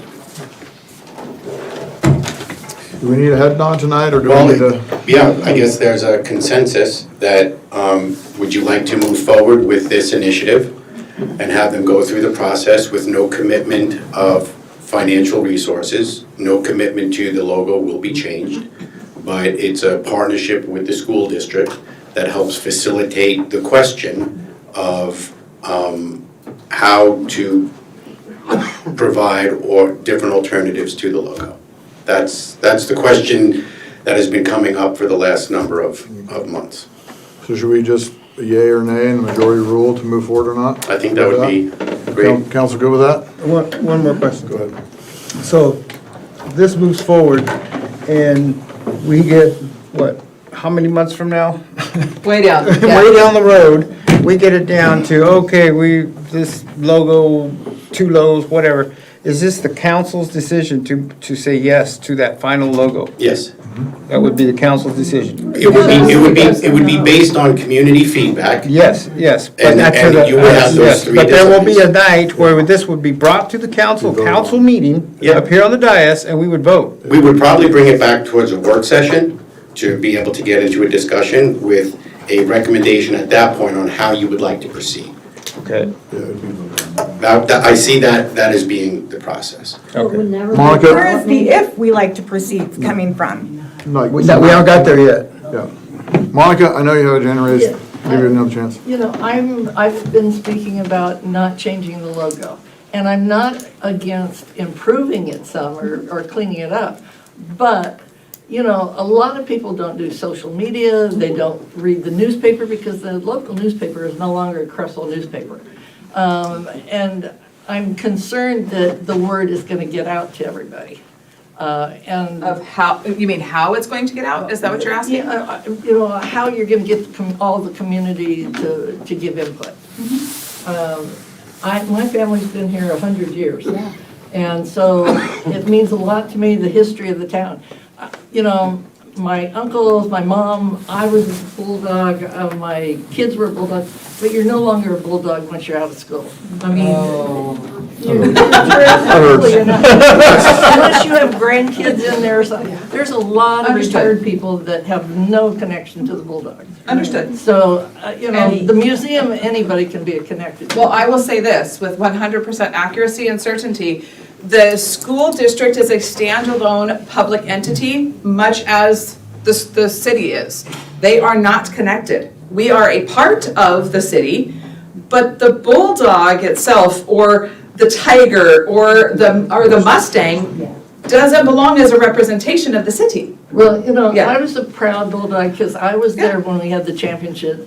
I'm telling my age now, Oh, in yeah. 1969, and that was a You missed big that. thing. It was a Absolutely. big thing. But, you know, a lot of the students, I mean, I appreciate, your students seem to be very intelligent and well, you know, but I don't think they know the history of the town, and I'd like to know how are you gonna find out about the history? Oh, we've done a lot of research into the history of the town. Beautifully said is that Marilyn Cruzan has a huge personal library of historical books that have been written about Creswell. Those have been donated, and I have those in my library. We've talked a lot about those kinds of things, and that's a part of our research. That's a part of what goes into this. At this point, we haven't started that process. Okay. You know, I mean, there's a lot of things. I volunteer at the museum, and Yeah. I've been volunteering for a lot of years. And I didn't know a lot of the history until I started going through the scrapbooks and stuff. And tonight, you mentioned about Mr. Hyman, or Heyman. I'm not sure which way you pronounce it. I said Hyman. But we also had a Medal of Honor recipient from Creswell. Yes. And I don't think a lot of people know that. Yes. So, Absolutely. you know, I And we think. should. We Yeah, I should. think there should be a lot of community input in this. Oh, yeah, absolutely. And that's why it is a vital piece of every step of the process. Well, let's do one more and then you can speak again too. So just to correct what Monica said, only because it came across maybe a little wrong to the kids. Oh. Bulldog proud always. Yeah. Truly, I didn't even grow up here. I'm still a proud Viking from Florence. Bulldog proud, and I gotta tell you, the community, even if you've just retired here, or if you've been here all your life or generations, anytime you have a success in sports, anything you do, even your marketing awards, anything you're doing, we are so proud of you and we want you all to be a success. We're very, very proud. However, I'd like clarification on what a stakeholder is, because we've done things before, prior city councils, mayors, whatever, but we've done things even in getting Vincent, which is great, but we've said stakeholder, and it kind of, the buck stopped at who might own a business, or who might be at the library, or who might be Chamber of Commerce. It never trickled down to the community to start with. It ended kind of there with the kind of a last comment period. Whereas at this point, if I read a little bit of your presentation right, by the time you get 20 to 30 thumbprints or Thumbnails, or whatever. yes. And you get that, and then you winnow that down, and you get the 3 by talking to stakeholders and others. And I'm not saying there won't be surveys or community, but other people and maybe staff have decided, can I get hired by the city so that I can be on that committee? Because, you just kind of feel like maybe it's an inclusive club versus everyone right now, because I think up until now, the people had said, no, kind of hold off on it, or we're not for it, and now we're moving forward with it, so It's not fair to say, though, sorry to interrupt, it's not fair to say what I've heard from other community members. I have not got up on a microphone to say that, I haven't heard from others that are excited and love the idea. I've heard both sides, honestly, and it's fairly one-sided from what I've heard from, but I don't speak for everybody, and I want what the majority wants. I know So you- I 100%, whatever the community decides is fine with me. Yeah, and I think that's where staff will be just one voice among many voices. Okay. And so will the council. We will give them feedback on how we use it, the difficulty that we find using it, and this is where an upgrade into social media platforms can help. So we'll just be one collective voice that really won't be any more influential than the community. I dare say, community voice will probably be more influential than the staff voice. As it should be, as it should be. I'm not criticizing you guys, it's just a question. Tracy? That's not my daughter. She won't want me to talk, so I promised I would be quiet, but I am going to say, because she introduced Madison as my daughter, and she had said, she's newer to the town, but Madison has been here off and on her entire life, and her family has been here for at least 100 years and is deeply woven into the community, has been major community members for our lifetimes and beyond, obviously, if it's been at least 100 years. And I just wanted to also add, I agree with her, it's important to bring forward the future as well, so other people feel included, and that has not happened in some time. And also just having the discussion, not necessarily committing to keeping or changing, keeping a logo they come up with or changing, is providing an opportunity for a younger generation to connect with people who have been here for a long time and opening up those discussions of what is in the museum and what can we learn from that and bring forward. That's just that opportunity. And these kids also, whether they've been here for what they feel like a few years or off and on, have family members who have been here a long time and expose them to those things, and these conversations bring those things out as well to pull out from the history. So just wanted to add that even though it may feel like these are younger generations or people who are new here and don't know as much about the history, those individuals are connected still to the community, and I don't think everybody's interested in throwing out, in a way, history. They're just hoping to bring things forward. So, Thank you. go All ahead. right. Sorry, Maddie. Go ahead, Maddie, one more. I'd just like to say, for anyone who is unsure, our design dogs and our marketing team, we do not stop with us. We are not just a tight inner circle to work on things. We will find a way to bring the entirety of the community into us. We know and understand that not everyone has people connected to the high school or people who have social media. There's differences in those types of people. And our entire goal is over a long period of time to bring those people together in order to form a new future while preserving our past and opening that past up to people who are in our younger generation and might not feel like that has been opened up to them or that they've had a chance to do that. Because even though that historical museum has always been there, it's not always been of interest of younger people to go to that museum or to understand what our past was like and where we've been. So I think it's important that by changing this and adding more to this, we can bring younger people into this, as well as preserving the thoughts and beliefs of our older generation as well. Well spoken. Go ahead. Can I say something? So also, I've been to the museum, I've been inside the museum. I thought it was like super cool. But it's really hard with the museum only being open 3 days, 4 times 4 months of the year to get into the museum, to be able to experience that history. So like we do want to learn, like I want to learn about like what we want and the history. My grandparents went to Creswell, so I do have history in like my family has gone to Creswell. And so I know the history, like we want the history aspect too, but we want to also look towards like the future of how can we do it. So, I mean, and also the students know that as a student, we know that if we don't want to change, that's fine. It's just ideas. We get turned down like all the time. We have sorry. Yeah, I mean, that was a conversation today. You're gonna get rejected. Today we had, I'm in her class right now as I'm here, and we had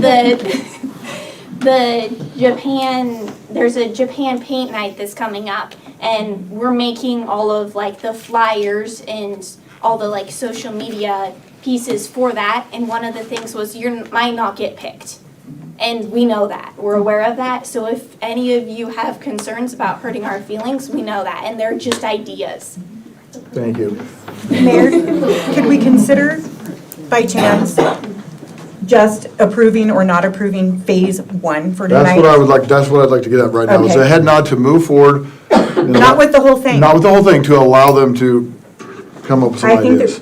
that, I would feel more And comfortable if reach we revisited after phase 1 to see what they got garnered I'm out happy to of. do that. I would feel more likely to be on board if we Should have we some go, controls in wanna go, place. phase 1, phase 2, phase 3 type of, I mean. Absolutely, yeah, absolutely. Okay. Yeah, that was, And that would be a student-led presentation, by the way, because they're the ones after this point, this was on, the teaching team. After this point, this becomes a student-led project, and we're here to back them, we're here to support them through the process, but that's, creating and presenting. and that check-in after phase 1, I just confirmed with Mandy, that was already built into their approach. So it works beautifully to what Council Holt is saying, that it'll be a check-in, and then you guys can have I another don't want conversation. to agree to anything beyond phase 1. Yeah, that's one, that they were gonna come back here for. Check-in, we'll come back in and see if we want to move forward with what we got. Just quickly. One quick one, Monica, okay. Just quickly, an ad for the museum. We're open every Saturday from 10 to 2.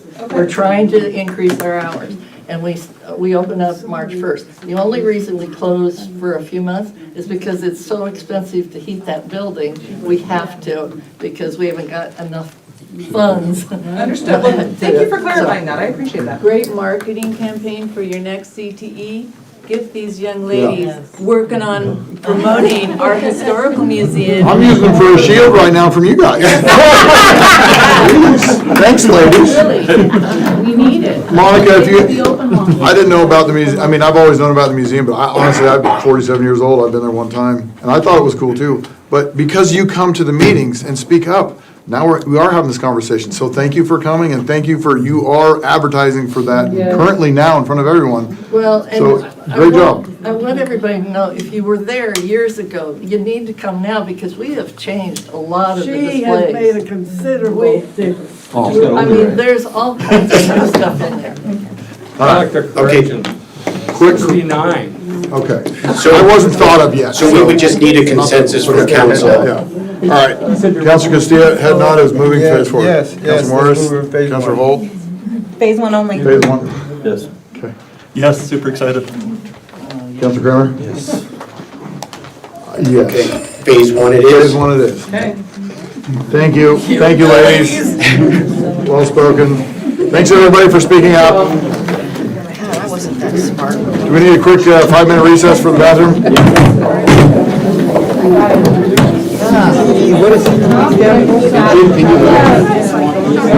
Come in against full.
Waiting for Jim?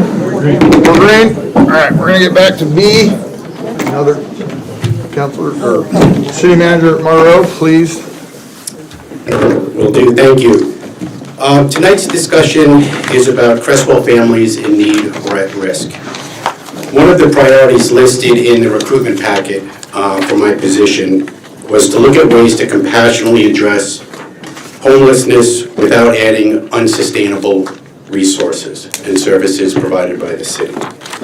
During my diligence of reviewing that topic, it came to my attention that we have a number of families living in cars, sharing rooms with other friends, and the question for the council tonight is how may the city facilitate assistance without adding unsustainable resources?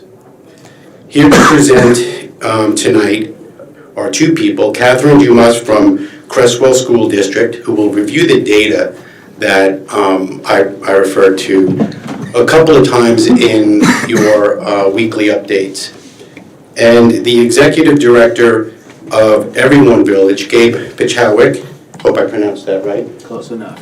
All right. The Executive Director of Everyone Village, which is a transitional housing program that serves previously unhoused individuals.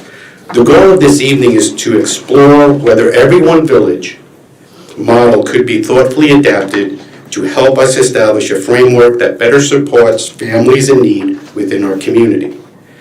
The discussion is very much in the early stages, and we understand there will be a lot of details to consider and work throughout together as we move forward. After the presentations, we'll have a chance to have a conversation about potential next steps, should the council wish to proceed down this path. And with that, I'm going to turn it over to Catherine. Hey guys, I'm also going to bring up Kristen. She's our McKinney-Vento liaison for the district. So my name is Catherine Dumas. I run the Creswell Family Resource Center. And if you've never heard of that, we offer funding-dependent basic needs support and parenting education, not just for kiddos that are in the school district, but for anyone living in Creswell, families with kids 0 to 18. So we have exponentially grown in the last few years. We've seen the needs increase quite a bit. Last year we served 585 children, and then this year we served 629. So we are increasing every year, and that is everyone 0 to 18 years old. We currently have about 13 families who are unhoused, and that means that they do not have a permanent night living situation.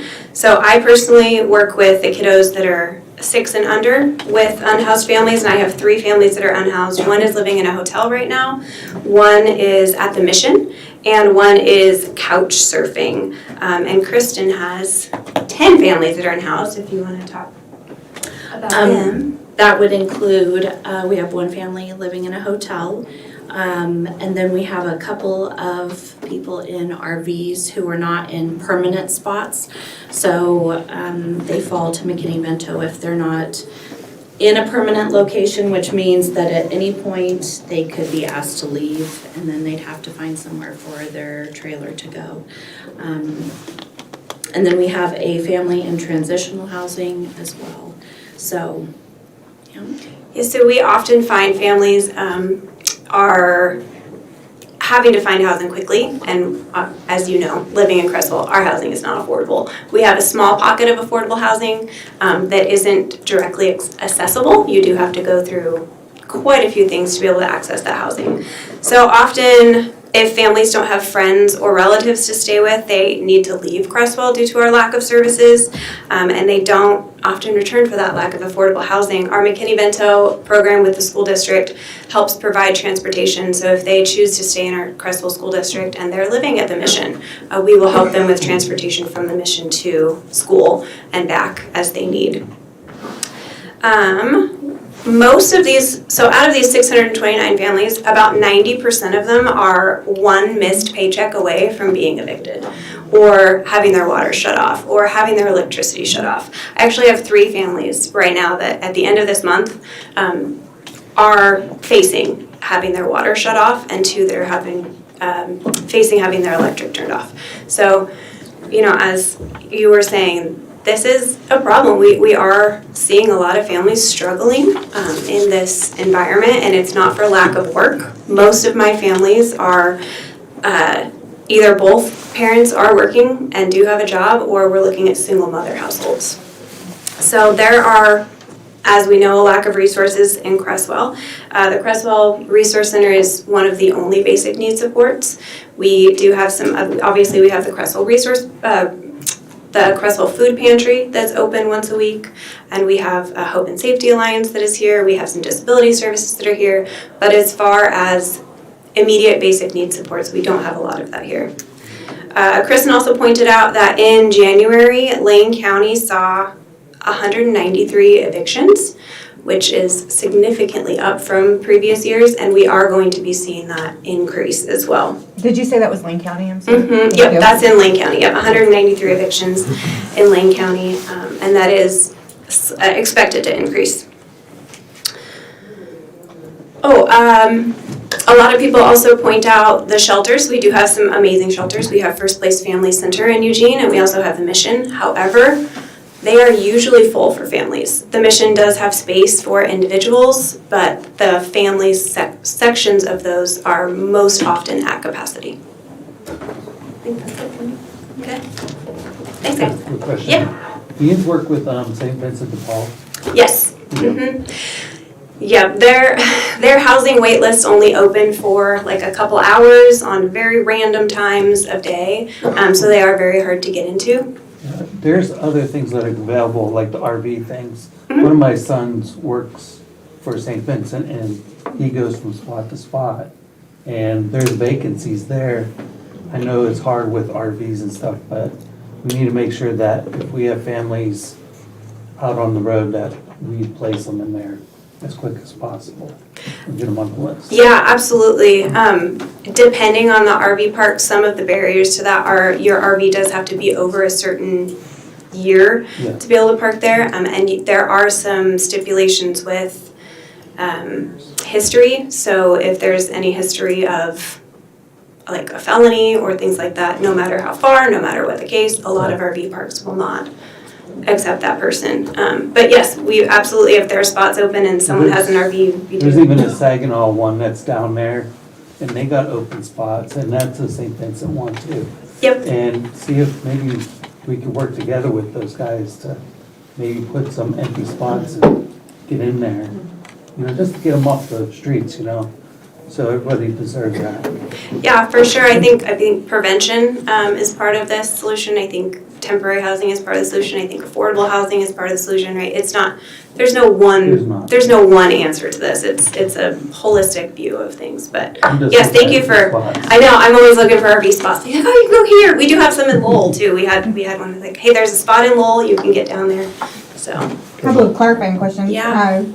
You cited 629 people you served this year. Was that just at Creswell Schools District, or is that South Lane? That is just in Creswell. So not just the school district, but if there's a family in Creswell with a child 0 to 18. Yep, those are Creswell. Serve them how? Are you including, like getting them a home or giving food, or what are you just, is it an umbrella for anything you've done for anybody? Yeah, thank you.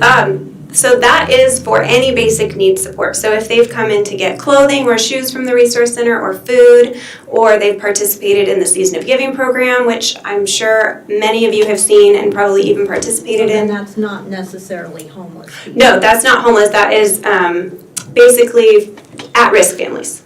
So important clarification. Thanks. I have one more follow-up.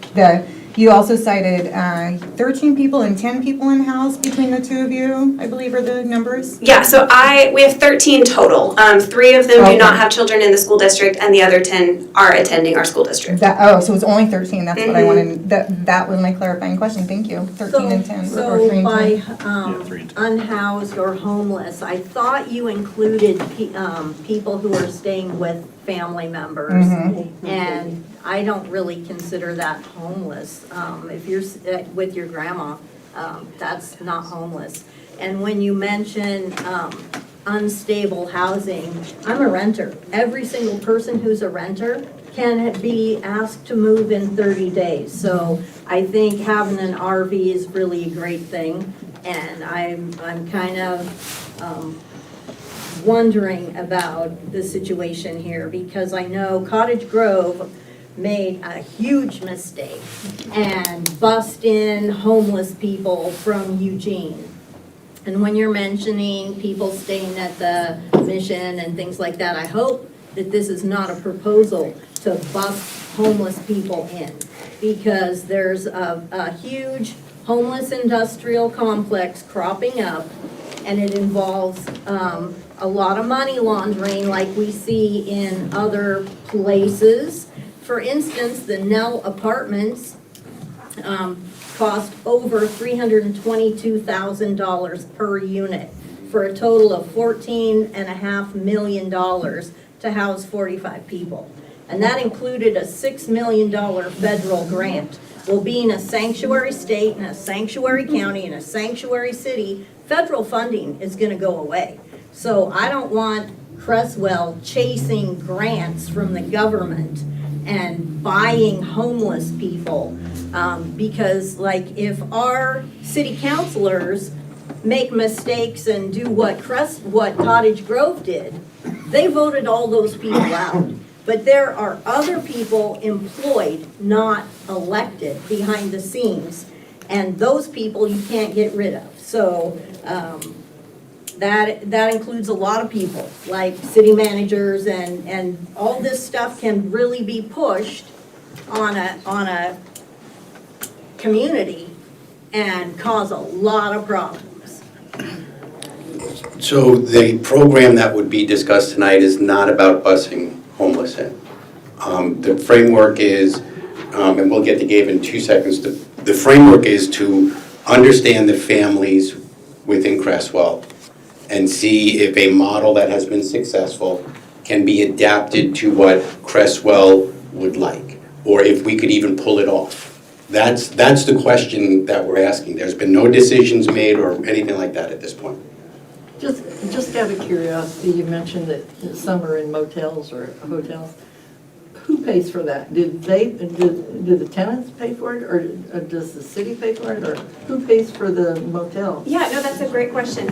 Sometimes it is the tenants, sometimes it's, they've been evicted and they have a job and they're able to pay for things, but they don't necessarily have like a first and last month's rent to be able to put down. So sometimes it's the people, sometimes it's grants, sometimes it's churches, sometimes it's just individual city members that call me up and say, hey, I have some extra funds, do you have a family that I can support? So it's really a wide variety of yeah.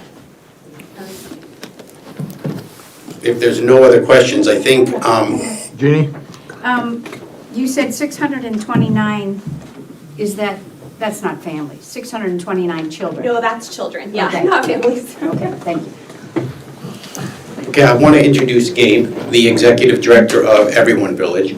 And again, the question is, could this transitional housing program that Gabe will go into in detail be adapted to help the city of Creswell families? That's the lens I would like you to see this through, because afterwards we'll discuss next steps if there are any. Can I ask you a question real quick? I'm Gabe, by the way. It's nice to meet you all. Can I go over there? I gotta move around. I'm a mover. Is that fine? Okay. I need a little space here. I'm gonna hurt myself probably. Is it possible to mic him over there? Oh, you'll hear me. Don't worry. Okay. You'll hear me. Well, I'm worried about the people at home, not in the room. Oh, I think the center one should pick it up. Okay. Okay. Great. Thank you. I want to make sure everybody can hear. Yeah. I got it. before I start, I have a very unbelievable story to share with you that I think you're really going to enjoy, that's going to answer a lot of questions you have. It's going to inform you in a lot of powerful ways so that you can make decisions for your community. I'm not here to do that for you. I got my own family to worry about. 12, 15, and 18. You know where I'm at, right? I'm up against it. So, quick straw poll. This is not a vote, this is a Gabe straw poll. Who here loves, well first, who here actually lives in Creswell? Raise your hand, please. Okay, majority of the room. Awesome. Who here has lived here for longer than 10 years? 40. Okay, awesome. Who here loves living in a rural Oregon community because of its values and its traditions? I'm the same. I've lived in Oregon for a long time. I raised my family when they were young in Yoncalla. Anyone familiar? Small, very small, 500. I was a track coach at the high school for 6 years. Was a big part of that community. I now call Veneta home, another 5,000 resident small community. Same sort of things you're facing, they're facing. And my story is interesting, and I'm just going to set the stage so you can understand what's happening at the villages. Largely comes through this lens. I've spent most of my adult life as a professional logger in the state of Oregon, up in the high fells of the Cascade Mountains, doing hard, blue-collar labor. That is my background. That's who I am. I was shaped as a man, a worker, and a leader on the mountain, doing hard work. Old school values being shaped that way by a traditional industry that still drives our state's economy. Amen? Amen. Amen. Amen. And you know amen. I spent a lot of money at this man's store. Trust me. A lot of money at his store. I was really delighted to meet him when he came out to the village to recognize we had that touch point. So then I, midlife, come down from the mountain because that's a young man's game, as you all know, and I end up going to college midlife just so I don't have to log till I get crushed by a log. And get spit out of Bushnell University as a pastoral minister. Did not see that coming. That's another story for another time. So I am a logger turned ordained minister. Yes. And it gets wilder still. Hey, Bill. And real quick before I continue, I have from my team here our experts, Amy Wilson, who's spent a long time at the county serving families struggling with homelessness and at-risk situations, is on the team at the village now, and Emil, our lead builder and contractor, is a Creswellian, lives just down the street. So, pastor, streets of Eugene, COVID restrictions lifted, and what do I discover? We've already talked about it tonight. What did I discover? You want small town values. And, yes, and I discovered people living in RVs, on street sides, in unsanctioned camps and shanties and structures of the wildest sort. On one Saturday, I discovered, unexpectedly, in those RVs, in those camps, rape, active prostitution, human trafficking, stabbing, burning, drug manufacture, sale, and overdose, car theft, chop sale, bike theft, chop sale, all on one Saturday. Just trying to be a good minister and meet my new neighborhood I intended to plant a church in. I was flabbergasted.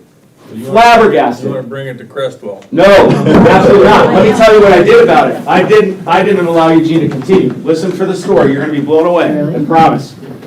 So then, I'm a helper. I love my community. I love my kids. I love traditional values. I love hard work. I love accountability. So I'm the Veneta. Yep. And so, I want to hear your stories, but let me tell mine first. No. Expert there. So I got to find who has the plan. Someone must have a plan for a problem like this, right? A salient, sensible, logical, accountability-based plan. I will find them and I will help them with that plan. So the businesses in front of all these RVs and camps, they must have a plan. Oh, they did. We're leaving, Gabe.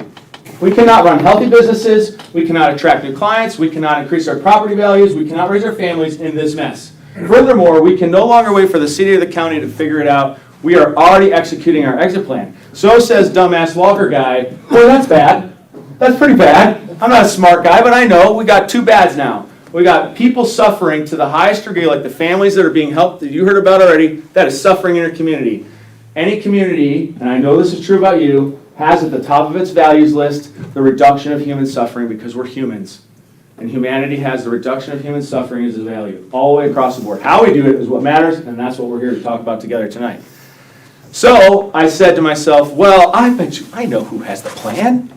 The city will have the plan. So, Gabe, it's not that we don't have a plan. It's just that It blew up way faster than we could have ever imagined, and it got way worse than we would ever imagined. And so the plan that we do have is insufficient. So then I go home that night and I'm like, suffering, business is leaving, city's got an insufficient plan. That's a triple threat. That's a triple threat. So what does a logger do? What does a traditional values community family leader do? What does a traditional values, hard work, fiscally sound council do? What do you do in that spot? You make a plan that will work, right? That's what you're trying to figure out. Will you make a plan? That's for you to decide. I'm going to tell you what plan I made. I started figuring out an accountability plan. So RV land, as I called it, those camps are nocturnal. They sleep during the day and they're awake at night, largely due to the drug influence. We'll talk about that another time. So I work my day job, go home, shit, shower, shave, tuck the kids in, read them a book, go back, work in RV land, midnight to 6 a.m. And, oh man, you want to talk about education and humanity. Holy cow.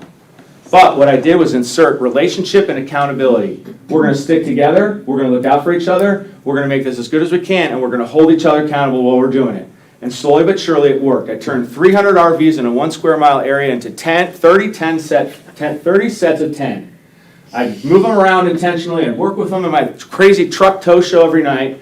And pretty soon we started making it better in West Eugene. All of a sudden I started getting checks from healthy, strong, conservative businesses. Largely the industrial leadership of businesses in West Eugene is conservative. Check for $1,000, check for $500, phone call. Gabe, you're actually making it healthier in my town. This is getting a little better. Let's get behind you. Awesome, let's do this. Porta potties, contract agreements with businesses that we're parked in front of, the whole 9 yards. It was crazy summer. Summer of '69, love, summer of love. My summer 20, summer of RV land. Not dissimilar. And then it all changed one day when I got a phone call from Rexy's. Who knows that name? Longtime landscape company, family. Went to school with them. So you know. Who did you go to school with? Arlen. Arlen and Rusty. So Arlen called me. He's like, hey, I need to meet you. I'm thinking check for $1,000, right? So I go in his office and he's like, I'm in a hurry, I don't got time, get in my car. I was like, all right, weirdo. So got in this guy's car I'd never met before. And we drove a little ways away from and enter this big steel gate. He unlocks it, we drive in. It's this huge 4-acre lot. It is this lot right here. Empty piles of garbage, that's all it was. He turns around, he says, here's the keys. It's all yours. Don't screw it up. And he gave me the land. Because he saw that in order to make a change in the homelessness crisis in that big, huge hot mess, which is much worse than what you got here, you got to start with accountability and humanity. That will move the needle in a healthy, financially sustainable way. And wait till you hear the humdinger on how effective this is. So we get going, that's 4 years ago. That story takes place 4 years ago. January 2nd, we turned 4 years old. So here is logger guy, farmer slash general fix-it MacGyver guy. Emil's my first hire. And we take over the 4 acres and we just start. 1 foot in front of the other. And we start with a real simple premise. We're going to drive this story. We are going to drive our solution in homelessness based out of one thing and one thing only. Healthy adult relationship. Too much of the restorative or service model of our state and our nation is based on one-way transaction service. You take a service, resource, or provision from my hand and I pull it back. How many people do you keep in your life that just do this? You don't, because it's not healthy and it doesn't work. Why would we create a whole system based on that? It mystifies me as blue-collar logger guy. Mystified. So we didn't. We do this, and we take this healthy adult relationship, which is give and take, and we base it on one simple act, reciprocal accountability. And at Everyone Village, that means we're going to hold each other to be the best version of ourselves at all points in time. Recognizing 2 things are always true. The best version of myself is different at 8 a.m. than it is at 10 p.m. And the best version of myself is different than the best version of yourself, but we can still do it all the time. It can be as simple as, hey, tie your shoe. I don't want to fill out the paperwork when you smash your nose on the cement. To as complex as it going up the ladder of hierarchy, and someone who moves into the village tomorrow has an opportunity to hold me accountable to be a better director. I must submit to that and allow that to happen. And when that happens, codes are unlocked. Health restores. Things start moving up in lives in very miraculous ways. So then we sew in another distinctive of the village. This is a 2-sided coin that changes everything, and you'll hear how much we've changed the national picture. You don't think federal funding's coming to Eugene? You are wrong, and I'll tell you why in a minute. Lots of it's coming in. It came to us already. So, on one side, reciprocal accountability has to be there. Own it 24/7, 365 on lockdown, a logger would say. We ain't messing around. On the other side is providing meaning and purpose. A human being cannot flourish unless they have meaning and purpose in their lives. You cannot just exist and do well. We would all agree with that in this great community, right? A job, volunteer, serve your family, lead your kid, whatever, you've got to have it. So now let me tell you how we do these things at Everyone Village. We are in our most basic sense an emergency transitional shelter. We have 70 individual tiny homes people live in that move straight from street to village. And let me tell you, Emil and Amy will confer, some of the stories that walk into that village, crazy. But they move in. Then what we do, which is distinct from every other story and every presupposition and every foggy idea you think you know about homelessness, which you do not because you haven't done what I've done. You did not do RV land. You don't know. Take my word for it. You could never know it unless you lived it because RV land was absolutely insane. We take that core activity of stabilizing souls through accountability and meaning and purpose, and we click a bunch of really cool stuff on the edges that spins and catalyzes that interior work to great effect, which creates two outcomes you would never imagine. And we're talking about 4 years of data-driven lived experience and success. We're a national model at this point. These lives start stabilizing in sustainable ways over time, and then the very thing blesses the city it's a part of. Everyone Village is a resource value add back to its city. And I'll share some very powerful examples of what that actually means. And here's the humdinger. And this is a little bit of a preview like movie trailer style. We have evidence that verifies that what I'm about to say is true. Our model, the Everyone Village model, increases the property values of the neighborhood it is in. That is a fact, and we'll talk about it in a minute. And it is staggering, and I can bring these business leaders, these business owners to you, and they will tell you, hot dog, Gabe, Emil, and Amy, they ain't no joke. They are not a joke. So, people move in, they stabilize in shelters. And how do we then drive this culture? Well, it already was talked about tonight. We get everybody in on the fun. This is an entire community lift. This is how you create financial sustainability across an expensive proposition like sheltering and stabilizing services and transitional housing.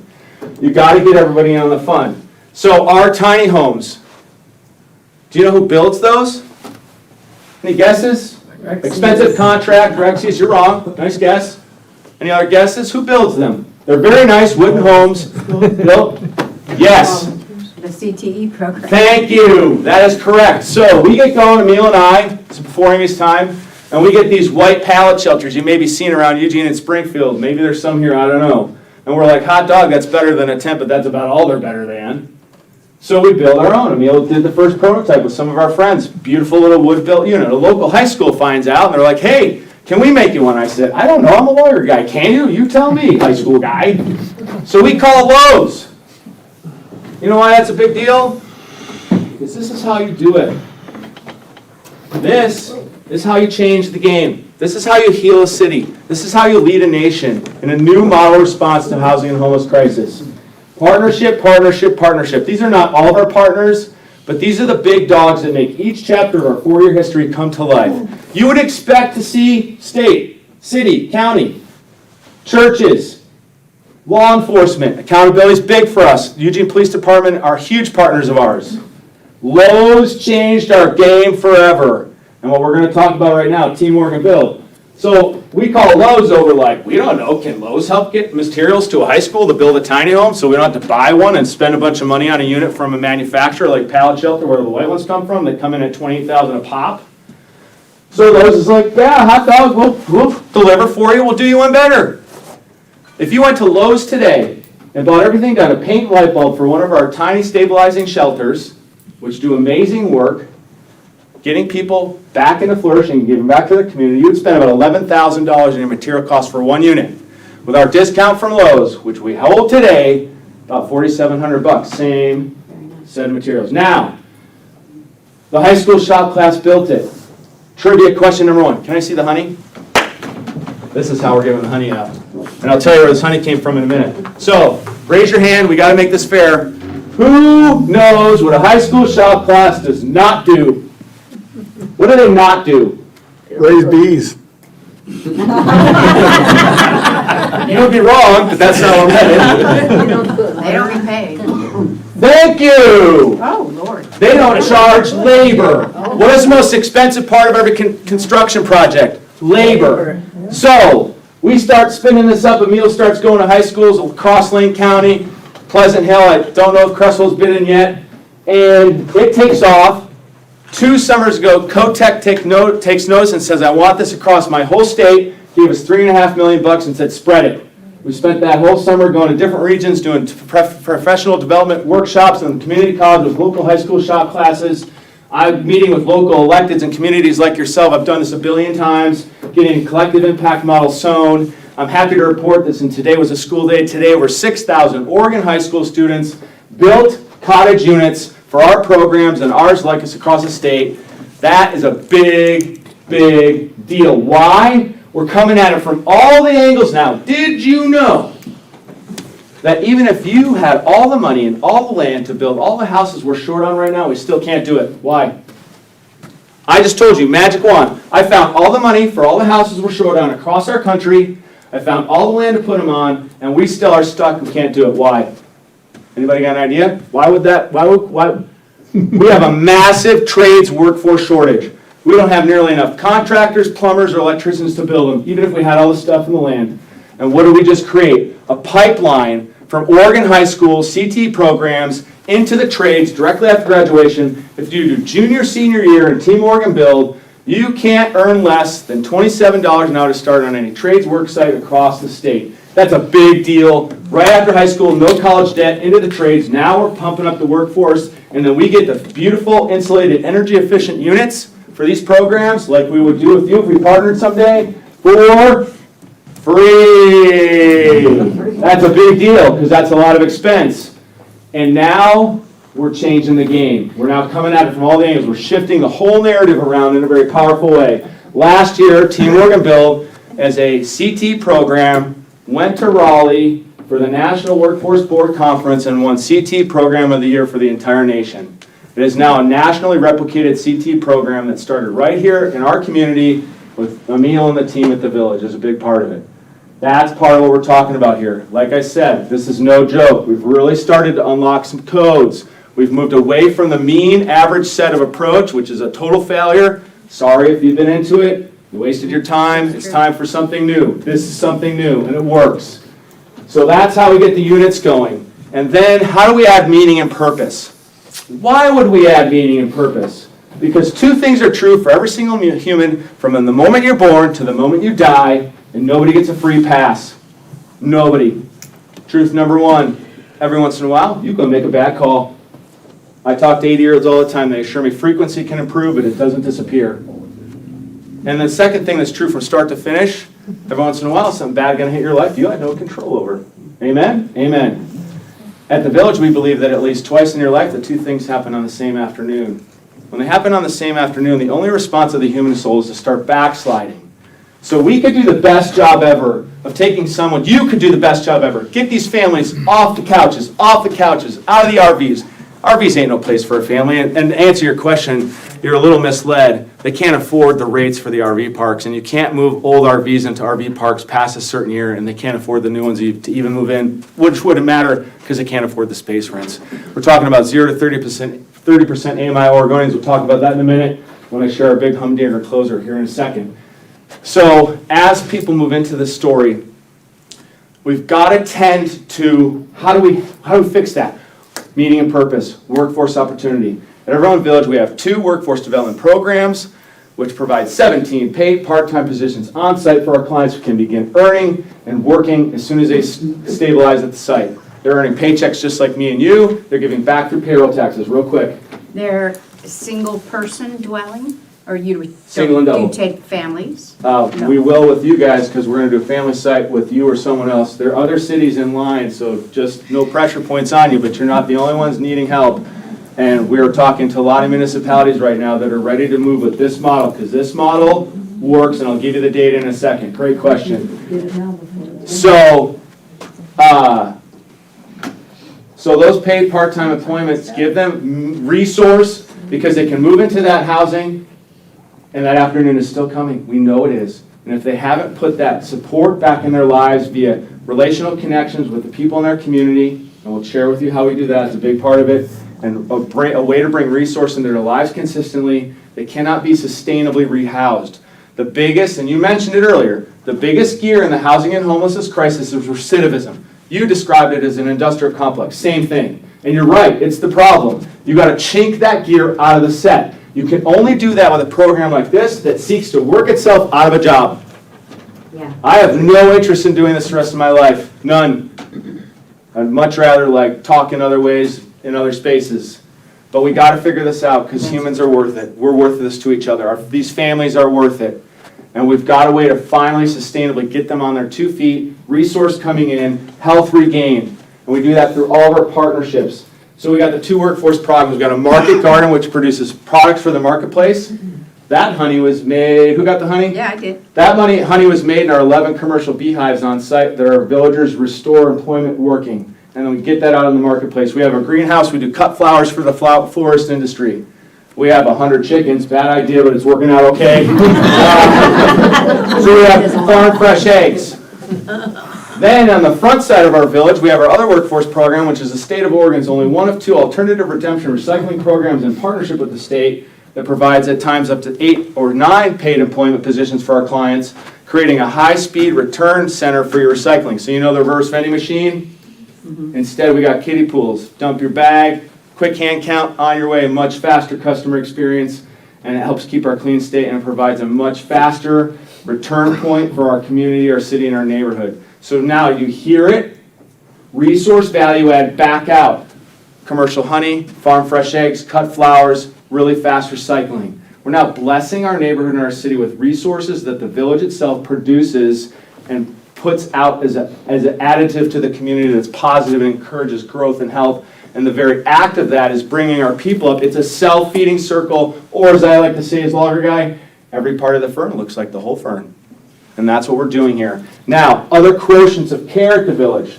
We also partner with our local healthcare reality. Healthcare CT has been mentioned. We're about to crack the code on that. I can't share much now because we're in early talks.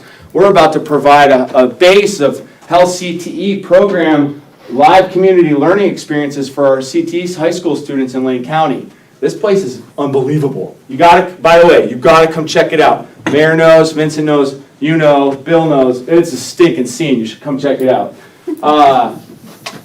We have 10 medical recuperation tiny homes in partnership with Riverbend Hospital. So as people that are on the street or families that are struggling with couch surfing go and have a surgery procedure at the hospital, they get about a month or so to come to a nice, beautiful little tiny home and recover properly so they're not caught in the churn of the ER. We're reducing costs on the hospital system. We're reducing costs in public safety. We've increased the safety quotient of our neighborhood through a 5-year EPD study.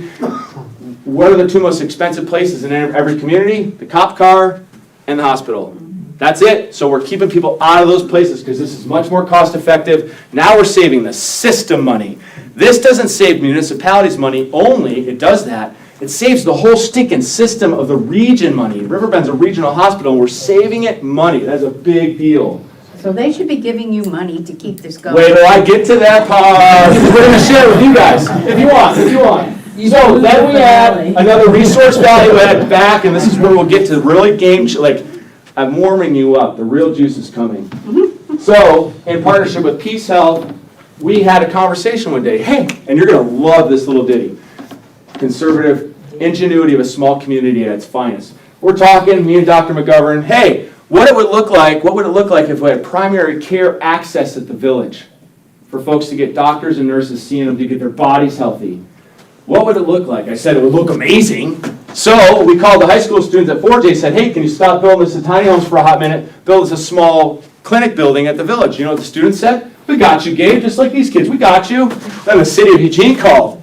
And they're like, bro, you can't just do what you want. You're not clinic guy, you're not developer guy, you're not builder guy, and you're certainly not clinic developer builder guy. If you do this, you'll get in huge trouble. And I hung up the phone. I said, you guys suck at these calls. You really do. Like, you don't know a good thing if it slaps you like a dead fish. But then I remembered a project Emil had helped 4J students with. there's some students a few years ago building the tiny home said, Gabe, we're getting good at these. Like these students are getting good at design. By the way, we have a huge partner with the CTE design program at 4J called Creative Currents. We do the same thing with them at the Village. $20,000 grant just came in for them to do mural work and learn from professional mural artists at the Village. Really cool stuff. Anyways, so we worked with 4J's board at the time. We got a huge tiny home kit as an advanced challenge for these students, right? They built it, never finished the inside. It came to the Village. We're always thinking, finish the inside when we get a hot minute, get it on a church property, slap a family in and win the day, right? Then this phone call happens, and I'm thinking to myself, hey, what if we take the clinic idea out from underneath the regulatory authority of the city of Eugene saying no, and move it underneath the regulatory authority of an agency that will say yes? Because it's one of those fancy tiny homes on the Google machine, it's a triple axle. It's not a structure, it's a vehicle. The city of Eugene does not oversee vehicles. ODOT does. ODOT doesn't care what you do in your trailer or semi so long as it's not over 8 feet wide when it hits I-5. Clinic back online. March 12th, a primary care medical clinic will open on everyone Village property. And this is where we're changing. Now you got to hang tight. I'm going to start going fast here and really blowing your minds. Do this so you don't lose your dome. Sidewalk connection, 70 shelter clients, 10 recoup clients getting access to primary care doctors and nurses on site. And then we're going to change the game. We're going to go to Churchill Area Neighborhood Association this summer. You know what we're going to say? There's this really cute Michael J. Fox movie called Doc Hollywood. It's just a story about how it used to think about primary care. It used to come to your house. Now, are we going to change one-stop big box medical show? No. Can we come underneath and help it? Yes. Does it need help? You bet it needs help. Riverbend's a disaster right now. Yeah. It's not good. And we're going to help. And we're going to say something like this. The #1 primary care game in Eugene is Oregon Medical Group, about 11.5 weeks on average for a standard physician's appointment. That's not functional. Furthermore, if it's really bad, you're probably going to the Riverbend ER, and if you go on the wrong day, it's like COVID's back, there's gurneys in the hallway. Do you know what we're going to tell our neighbors? Do you know what we would tell you if we did this here? Don't do either. Come be blessed by the blessings we've received.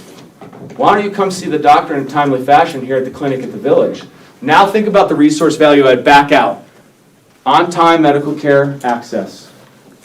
Beautiful flowers, products from the garden, a healthier neighborhood, restored humans and flourishing.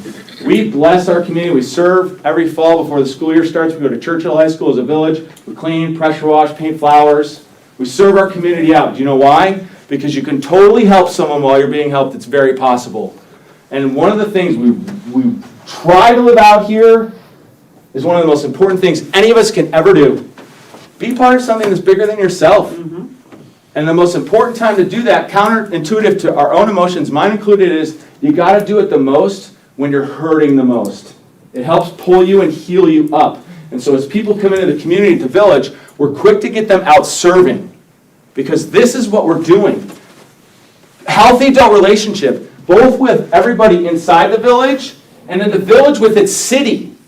Blessings come in and blessings go out. Blessings come in and blessings go out. So when I got the property from Rexius, I had just come off the mountain, and I called the city and I said, hey, I got 4 acres. And they're like, look, are you? And how did you get 4 acres? We want 4 acres. I said, I bet you do. But you're going to have to partner with me. And they're like, you don't know what you're doing. Not wrong. However, let's figure this out. I want to apply some blue-collar accountability, common sense to what you're doing in the city, because right now my observation based on my summer in RV land is you don't know what you're doing either. So let's try this together. And so we got going, and they said, we need some form of accountability on you. They gave me a map. And in the middle was the Village property, and it had a big circle around it. All the businesses on West 11th, this big, huge, fancy apartment complex, several hundred units, an HOA, Hayden Homes type neighborhood, Churchill Estates, a big, sweeping, mid to low range affordable neighborhood, and all these businesses, many of which are lived in by their owners over here. Big circle, lots of people. And the city said, you must get the blessing and okay of everyone in that circle, or you're not trying. We don't care who gave it to you. So I did the rounds. What's a logger guy to do? Did you know? Everybody gave me the same answer. You, sir, should get off my porch. You're crazy. You're crazy. You know it. And so I went home that night, and I'm like, well, hot dog, when am I going to get 4 acres free again? I got to figure this out. I got to crack the code. All I could think of was playground days. Triple dog dare you. So I went back around. This is a true story. I went back around and I said, well, I triple dog dare you. If you let us try, not only will we not detract from your neighborhood, we will increase your property values. Now, I pulled that out of my ass to be fair. However, you just heard all you heard. So last 2 summers, just a summer ago, one of our big partners is University of Oregon School of Architecture. They do classes in our Welcome Center. It's the craziest thing you ever saw. And we did a whole facelift on our front. Painted the warehouse, big, beautiful wooden pergola, planted sitting area, really spruced up the curb appeal. We volunteer in the neighborhood. We produce a beautiful garden, the chickens, products are going out, high-speed recycling center in the front. When camps come into the neighborhood and set up and the city sweeps them out, a lot of times we'll go clean up the mess just because, you gotta help out. That's what you do in a neighborhood, right? You chip in. So the neighbor guy that's down here owns a couple warehouses here, did live in one of them. He comes scuffling up one day. So, Gabe, I got a real estate guy, real smart fella. He comes around once a year. I got buildings, and he knows the market and the rates and the things. And he knows the bathroom remodel, all the values. You know the thing, right? So we just did that. We do it every year, and we tabbed it all out. And well, shoot, man, it's more. So I asked him. I said, well, can you explain the more? And the guy said, well, pay attention to what's going on in your neighborhood. I'm your guy. It's my job. And that place down there, they did it, bro. They totally increased the livability, curb appeal, and values of this neighborhood. You ought to go say thank you. And he did. And others have done that since. This is nothing like you've ever seen before. And we don't claim anything other than being at the right time, at the right place, and going at it from a blue-collar perspective. What if we just do this a little different? What if we think about hard work and accountability first? What if we say to ourselves that when we don't hold you accountable, we're silently saying we don't think you're capable. Yeah. We never want to do that. Never. Because you can never assume that the next person who comes into the village isn't critical to the response the next month or the next year. Now here's the summative, and then I'll share with you the future real quick, and then questions. I know you got them. So this comes home in a big way for me, in a big way. So the families that were talked about earlier that are in your community, someone in that set is going to do this in your town if they're given the opportunity. About 2 years ago, the village is growing real fast. It hasn't stopped since. About 40, 45 clients at the time. We're humming. And Neil remembers, we haven't stopped. As you all know, as community leaders, family leaders, this is not the time when the key leader can go down. This is bad. We don't want this, right? Yet, down I go. Tragedy in the nuclear family. Saddest shit you ever heard in your life. And so I got to go in front of the clients, the staff, and tell them, like, yeah, I'm sorry. I'm going to be down and out. And so as I stand up to tell the story, right, to be a good leader, I choked. Couldn't get words out. It's very emotional. Actually, kind of hit my knees in our community room. Crying. Loggers don't cry a whole lot, so I remember it. And they all stood up. All these people that had just come from the street, they all stood up and they all put their hand on my back, and one of them said something I will never forget. They said, finally, we get to carry you for a while. And they did. They carried me and my kids, and had they not, we would not be here tonight having this conversation. When you do accountability and believe in people and hold them to that, provide meaning and purpose, educational enterprise, do 1 billion partnerships 6 weeks from Sunday, you get stories like I've shared and so many more. If you come to the village tour, there's like 80% of the tour you didn't hear. A lot of it just as powerful. And then what it results is a bright future. It results in this future. So the one part of our story we haven't figured out yet, we just did. Permanent housing that can actually be afforded. You're misled. Most community members are. The problem isn't that we're not good at what we do. And we would be great at it here for families, absolutely. We'd blow your doors off. We'd be good with you guys. This would be the team of we'd have hoot and good time together too. We have a lot of fun at the village.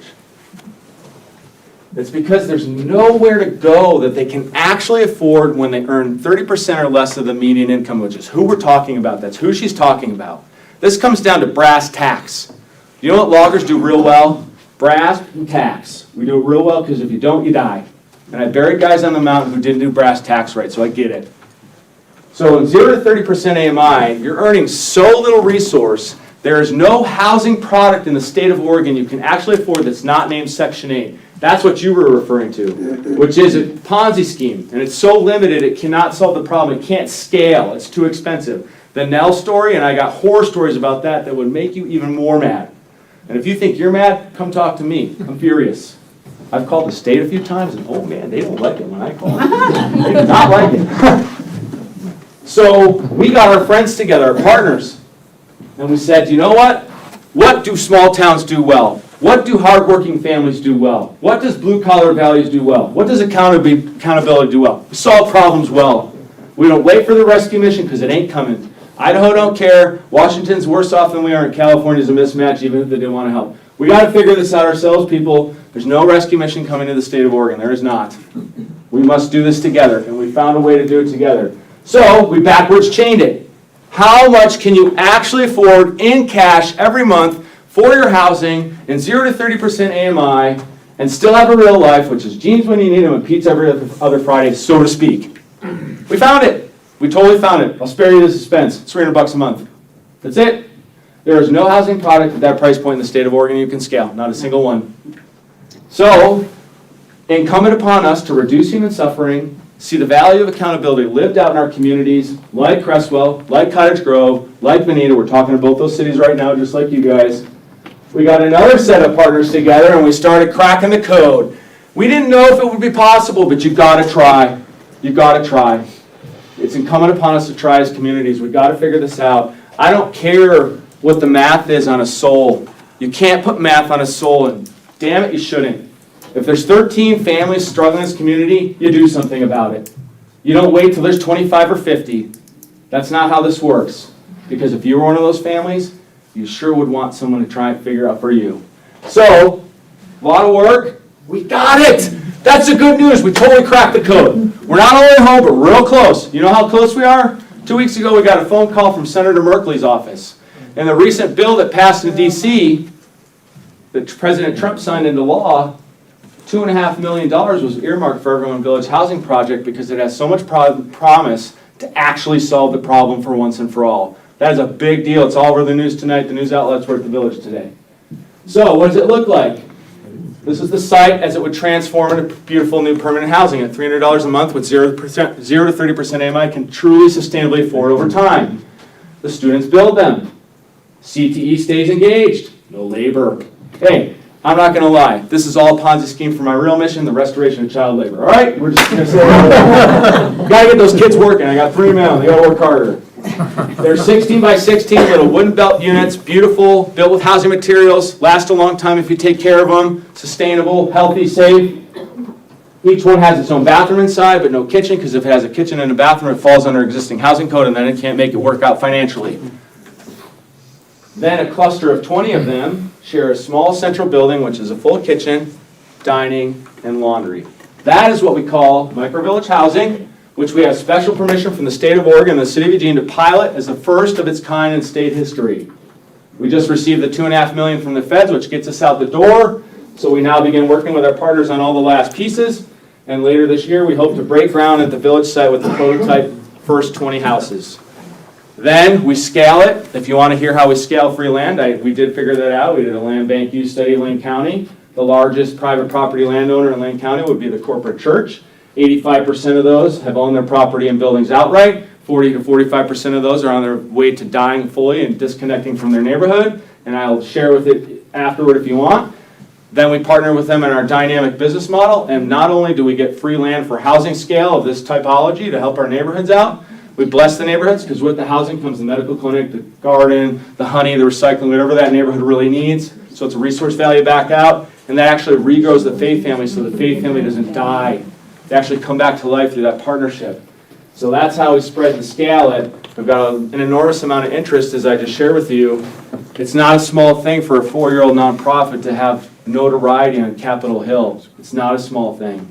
It's an indicator that we're onto something. And we want to share that with whoever we would share it with. It pains me. It's pained me tonight to hear the pain in this room. There's pain in this room. What about us, our community, our values, our history? We love the kids, but let's be honest, teenagers are dumbasses most of the time. I get it, I got my own. And I'm here to tell you, I got that too. We got that in Veneta, I had that in Yoncalla, right? Logging, all the logging families I worked with, we got all that. My bones are beat into the mountainsides of the state, I get it. And this is the way. This is the way. This is how we all go forward. Here's my take, and then questions. If you call yourself a leader in the state of Oregon, this is for you, this is where conviction comes in. And I'm fair doing conviction because the mountainside convicted me, and no mercy on the mountainside, none. Buried fellas. I bet you've never buried a fellow counselor, have you? I buried a bunch of guys on the mountain. So this is the conviction. If you call yourself a leader and you are facing what we're all facing, these are tough times. You're absolutely right. We've got hard decisions to make. We need vast partnership networks to do everything fiscally sound. That's the village story on steroids, is fiscal sustainability. Your mantle is to get as many Oregonians through the squeeze as you can, because it will open up again. Good times will come again. We know this. This is a cycle of society. Things will get better again and open up again. They will. You all know this. You've lived through probably several iterations. This will be no different. Until it opens up again, you must take as many Oregonians under your wings as you can, and you must usher them through the squeeze, because the squeeze is going to kill people. It totally is. Some of those families are going to die on the street in the cold car. They're totally going to. It's happening right now. I've got some sad stories. We've had a lot of fatalities at the village around us in the street camps right now. So it's happening already. So that's all that I say to you. What is Creswell going to do? Are you going to follow, or are you going to lead? That's really the question. And only you can answer for yourselves. We're not trying to push anything. I got no pitch for you. I got no contract offer. I got a story, and that's it. You answer you do the, I'll just. Yeah, I'll let the counselors go first again, and then I'll get to everybody. So, Counselor Dukes? So do you have a time limit for these people to be in this? As long as you are following all the safety rules you'd expect at a place like this. 2 hours of chores every week chipping in to help out, accountability. You got to come to the weekly all-village meeting. It's a hoot, you should come. Every Thursday at 1. These guys have been, it's cool. And you got to meet with our housing navigator once a month, so you're working your housing plan and all the opportunities, you're getting on all the wait lists. If you're doing all those things and you're healthy and you're growing and you're on wait lists, we're not going to kick you out because you're waiting for your name to be called for housing you can afford. Okay. And another thing is, like we said, that this is a bedroom community, so the work environment around here is not sustainable for the housing around here. So a big That's thing wrong. Well, I don't think it's wrong at all. I think that it's a different opinion. So here's what I know about workforce development. I did research on your community. Communities like this in Veneta, very similar, very small, and we're only talking about, you don't have a lot of need here, and nobody's busting nobody in. We're covering West Eugene just fine. You heard all about it. We're doing well. We got partners like Vinny's, we got it. It's not pretty, but it's getting done. So the small amount you have to serve is totally sustainable in workforce, because what we look for in workforce is entry-level employment. what I was getting at is for the transportation to get to the communities that do have the workforce. And the It's healthcare, here. and everything like that. So did you hear what I just said? That's a big project. But we can scale. So this project was built from start to finish with 2 words pinning us up: scalability and replicability. So that means we can scale down and up. We have partners in Eugene with small church properties where we're scaling, looking at partnering and scaling down to 8 units, right? One little access point for care where the doctors from the village go from the hub to the satellite location and do service once a week there. So we scale up as big as we need to, and we scale down as little as we need to. That way we can move across neighborhoods, because as you heard, our replication model is neighborhood churches. So of course we're thinking very small, smaller than what you guys would need even. So that answers your question there. And then the workforce piece, our partnerships and workforce development are based on entry level. So some of your fast food chains, the hotel across the way, these are the opportunities, and then we actually infuse workforce opportunities, as you heard, in the program itself. So even a small site of 10 serving 15 with family sets, because there's more than one in a family or it wouldn't be a family, there's things we're going to do on site with our partners that are going to create paid part-time employment right there in the actual thing, helping it be healthy itself and serve its broader community. So now we think about, for example, one in Cottage Grove maybe pops up, right? It's got 10 houses, maybe 12. They do a little beehive show, and now they're selling honey, and that creates some workforce opportunity and energy within the community itself, not even dependent upon the entry-level employment you may have in the community naturally. Oh, yeah. I mean, I get this. This is a great thing for communities. I just, is there a graduation out of this into their own home, into the workforce? Data? You want data? No, it's Well, not you that I call want it data. transitional, I think he's just trying to find where does it transition. That's my biggest thing is, and I get it. Drug addicts, I've had it in my family. They have to come out of it somehow, and they have to be wanted to. And so I'm for these kind of things, as long as there's a graduation for them to get to that Can I point. share some graduation data with you? Sure. Because data matters, right? Let's get down to brass tacks, right? That's what you guys want to hear. Let me give you facts. I can give you stories, which I start with because I'm a storytelling logger, so sorry. But let's do facts. So HUD determines the efficacy and performance of shelters in America. Because ultimately, all of that funding comes from the top down, right? HUD to state, state to county, county to city, city to provider. That's just how it works in our nation. So it's real simple and it makes a lot of sense. Again, this is one of the facets I found in our federal government. Like, you do it logger style, good on you. You keep it simple. So the percentage of people that come into your shelter that leave the way you just said, leave out into sustainable housing and flourishing lives back in the community. It's real simple. It shouldn't be more than that. HUD has determined the gold standard for performance. It's 30%. I didn't come up with this, HUD did.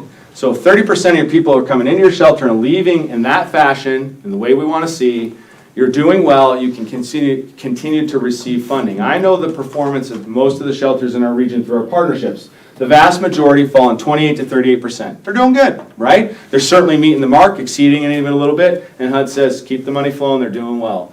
This is very hard work, as you know, just because of the reasons you said, right? Humans are messy. Who here has never been a mess?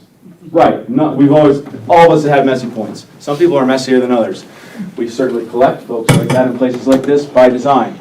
So, there's a small set in our region where they're doing much better. They're doing 38 to 48%. You would say they're kicking ass. Complete fiscal year 2025 data for everyone village, 70%. This model works really well because it's based on accountability, meaning and purpose, educational workforce enterprise, and that is all accomplished through partnership sets that can scale up to greater need in bigger cities and down to smaller communities. It's not a mystery or a happenstance that Benita, yourselves, maybe you didn't choose to have me come here today, but we're having a good time. You heard some great stories. Could have been a much more boring presentation. And Cottage Grove are all like, yeah, like we want to find a partner model that can sew into what we're doing in our community and meet our values where our values are at and help us define and express what it looks like for us to help our own. So, Are you saying when you said 70%, that 70% of the people moved out like in a year time period, or what yeah, are you fiscal saying? year 2025, so for the whole fiscal year. So 70% of your people left. 70% of the people who enrolled have left on to permanent, more stable Very housing clarifying question. opportunities. Yeah, which, you know, that's crazy. I'm just gonna tell you right now, this is like an unlikely team of all time. Amy's got some chops. Emil and I just come into it kind of backwards, but we figured a lot out and our other partners, and I'm not trying to sell you on nothing. I got nothing to say. We're very busy. I do not need to add more. We've got more than enough going on, and with federal funding coming in, and now we're developing new housing typology, we got more than enough on our plate. Our hearts are such that we feel blessed to have received from whatever you understand God to be this thing called Everyone Village. It is a very powerful story. Our hearts are just to share it with anyone who would want to use it for their own good. That's it. That's all we're doing. You don't want it? Don't take it. Can I ask you a question? The beautiful picture there you've got, is that permanent housing or is that transitional housing? Both. So folks will move in at about $300 a month. Some will choose to live there forever likely. Many will choose to use it as a stepping stone and will help them because there will be light programmatic support to keep moving up the ladder, so to speak. It really depends on the soul. It can be both. Because, you know, it sounds so good. If I were younger, I mean, at $300 a month, I'd It's not fair market. Great question. I'm glad you brought that up. It's not fair market housing. If it was fair market housing, we'd have to let anybody move in, and some people would speculate, right? I want to save money. I like living in intentional communities. So this is called programmatic housing.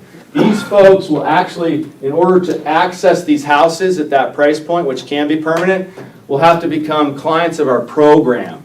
And that program includes the house as part of the deal. Also includes access to those supports so that they continue to do well. The drug and alcohol recovery support group meetings are part of that, yes.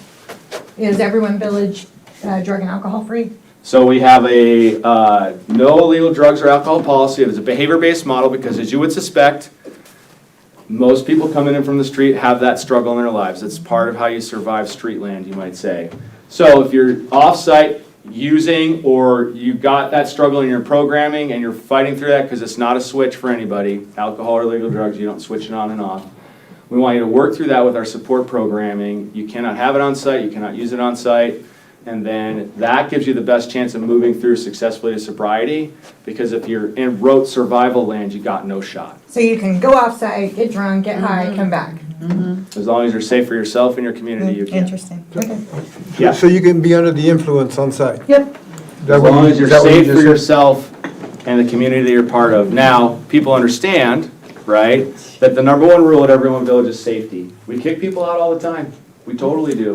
Because you gotta have that accountability piece. But this is where the tension comes in. You bring up a great tension. This is not simple, right? This is complicated. That's your daughter or your grandson. Now it gets real. My nephew, who Yeah, lives on the street. yeah, Yes, I totally. know. You get it. So you know better than most. This is tough stuff. So what do we do with that? We got no silver bullet. You don't got no silver bullet, or we wouldn't be talking about this. No one does. What we do have is a model that takes people in that are dealing with that, not all, but some most often. And the data remains, the outcomes remain. We get people going into sobriety, healthy living, sustainability, and housing and flourishing. So it works for at least 70%, which is a big deal. How long do you allow them to keep this repeat cycle of doing drugs and drinking off-site and coming back to you and spending the night in a safe place? Because I know how well it is to have a family member trick you for Yeah, we don't allow it at all because it doesn't work. So remember the metrics we talked about? You gotta be doing the 2 hours of chores, the meetings, the check-ins, the housing navigation, making your plan, working your plan. If we notice at the village that you're just using us, then we're done. And here's how I describe that to people. It's a great question. You're gonna appreciate this. So what that becomes very clear to us, because we've got a wise eye for it, is you're just doing this. You're doing it to your community and the village. You're just taking, and you're not giving any effort on your own. So when we see that, we call it out. And this is what I say. I notice that you like to take, but I never see you give back your own sacrifice, your own hard work, your own contribution. That doesn't work here. Matter of fact, that doesn't work anywhere. The good news for you is that the United States of America, a long time ago, set up a place for you to live like that. It's beautiful. It might be the most beautiful place in the country.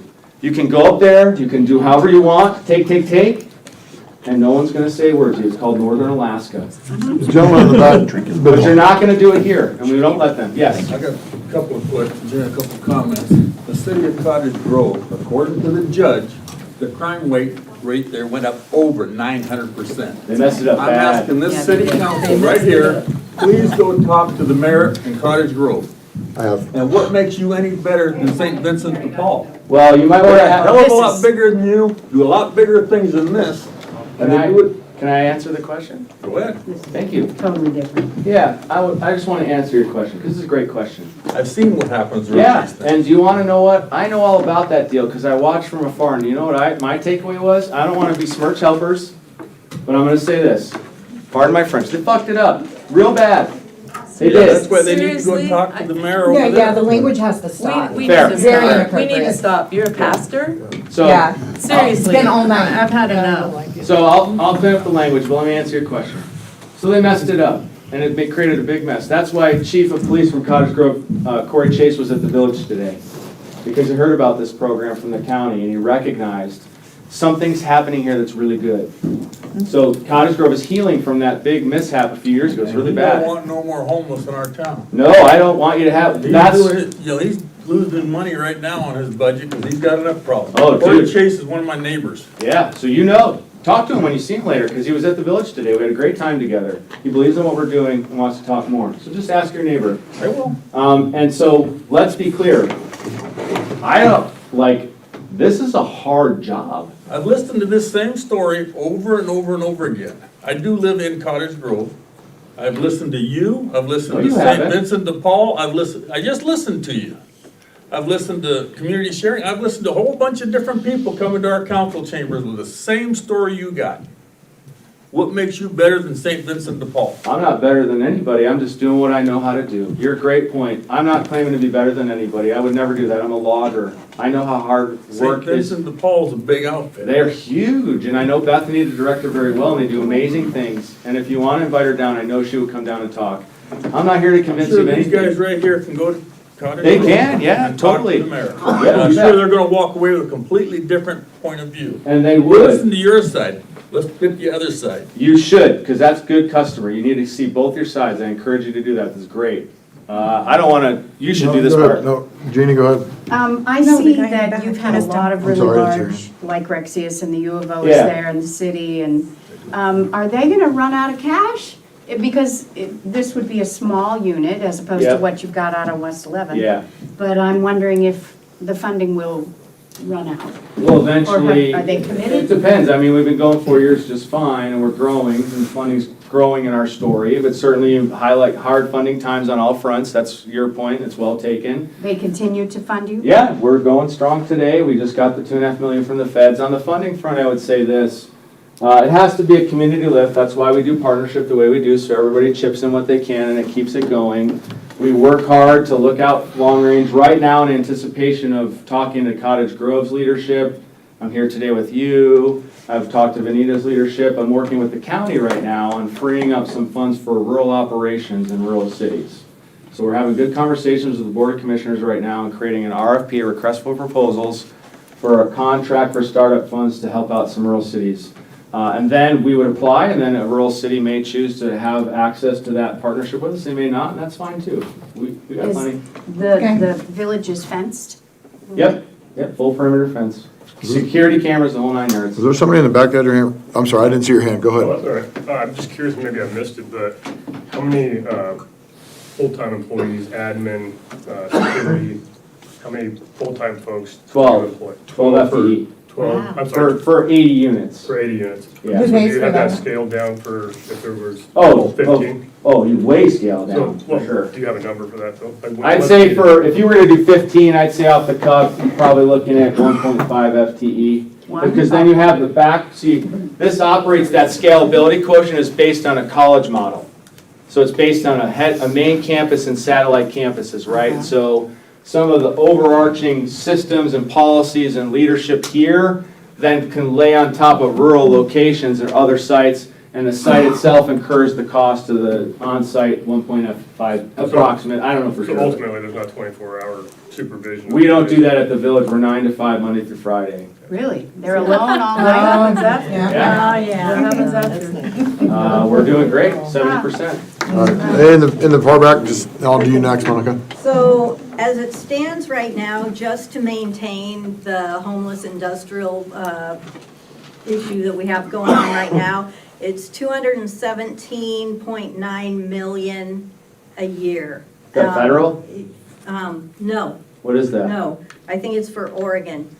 And so we have such a system of giving and providing services, and then the fact that all drugs are legal here, that we have an influx from across the whole United States coming here to receive services. That's right. So Bad they deal. say that Washington DC and New York City have the highest homelessness in the nation, but that is not a ratio. Yeah, we're the That highest is in because Eugene. they have huge populations. High per capita. So GDP. New York has about 80 homeless people per 10,000. Lane County has 190 Yeah. homeless people for every 10,000. So we far Yeah. surpass New York and Washington Yeah. DC, the worst, and Seattle, the worst Yeah. places in the country. We far surpass them. So it's all good and great to help people, but we are just attracting more, and it's not sustainable. And when every time you mention federal funding or every time you mention grants from the county, that's our money. We Yeah. pay federal taxes, the county has our money, that's all at our expense. So can I say just one short thing to that? I agree. And I can't help you with that. I'm not a county commissioner, I'm not a state legislator, I do not work for the federal government, so I have no way to affect those changes, which I would agree with you. We gotta work on that. I'm just not the guy that can help you with that. I can help you with that, and if you're not interested, we certainly are not here to force anything, but I can't help you with those things. Those are way above my pay grade. In the far back, and then I'll come back to Monica, and I got you and Bill. If I may, if we're worried about taxes, I mean, that's a real issue. But before we even started, we said one nation under God. And I know in my Bible, I'm called to serve people no matter what. So we can talk about money all day long, but the truth is people are dying of this. And you're already paying taxes to a system that clearly doesn't work, as we're pointing out. I think we can all agree on that. That's right. This man, now I would change things like the supervision and how you do the oversight when it comes to individuals coming in, making sure the people you are letting in actually need this affordable housing. That's something I think you need to change. But he's giving us a plan that is more tangible than what we have. And if we are paying $217 million just from state money, and it's clearly not working, then we need something else. And we also have to understand that we are children of God, and that to serve God, we have to serve each other, and that is the most important thing. So you can talk about taxes, but the truth is people are dying, and people need affordable housing, and people need medical attention. That is most important than anything else. Thank you. Go ahead, Monica. I have a question. You mentioned, I think, that the units are costing $4,700 because Lowe's gives you a discount? Correct. Are they gonna offer that to every community that might do this? It's part of the statewide Team Oregon Build program, so that's in-house for any, so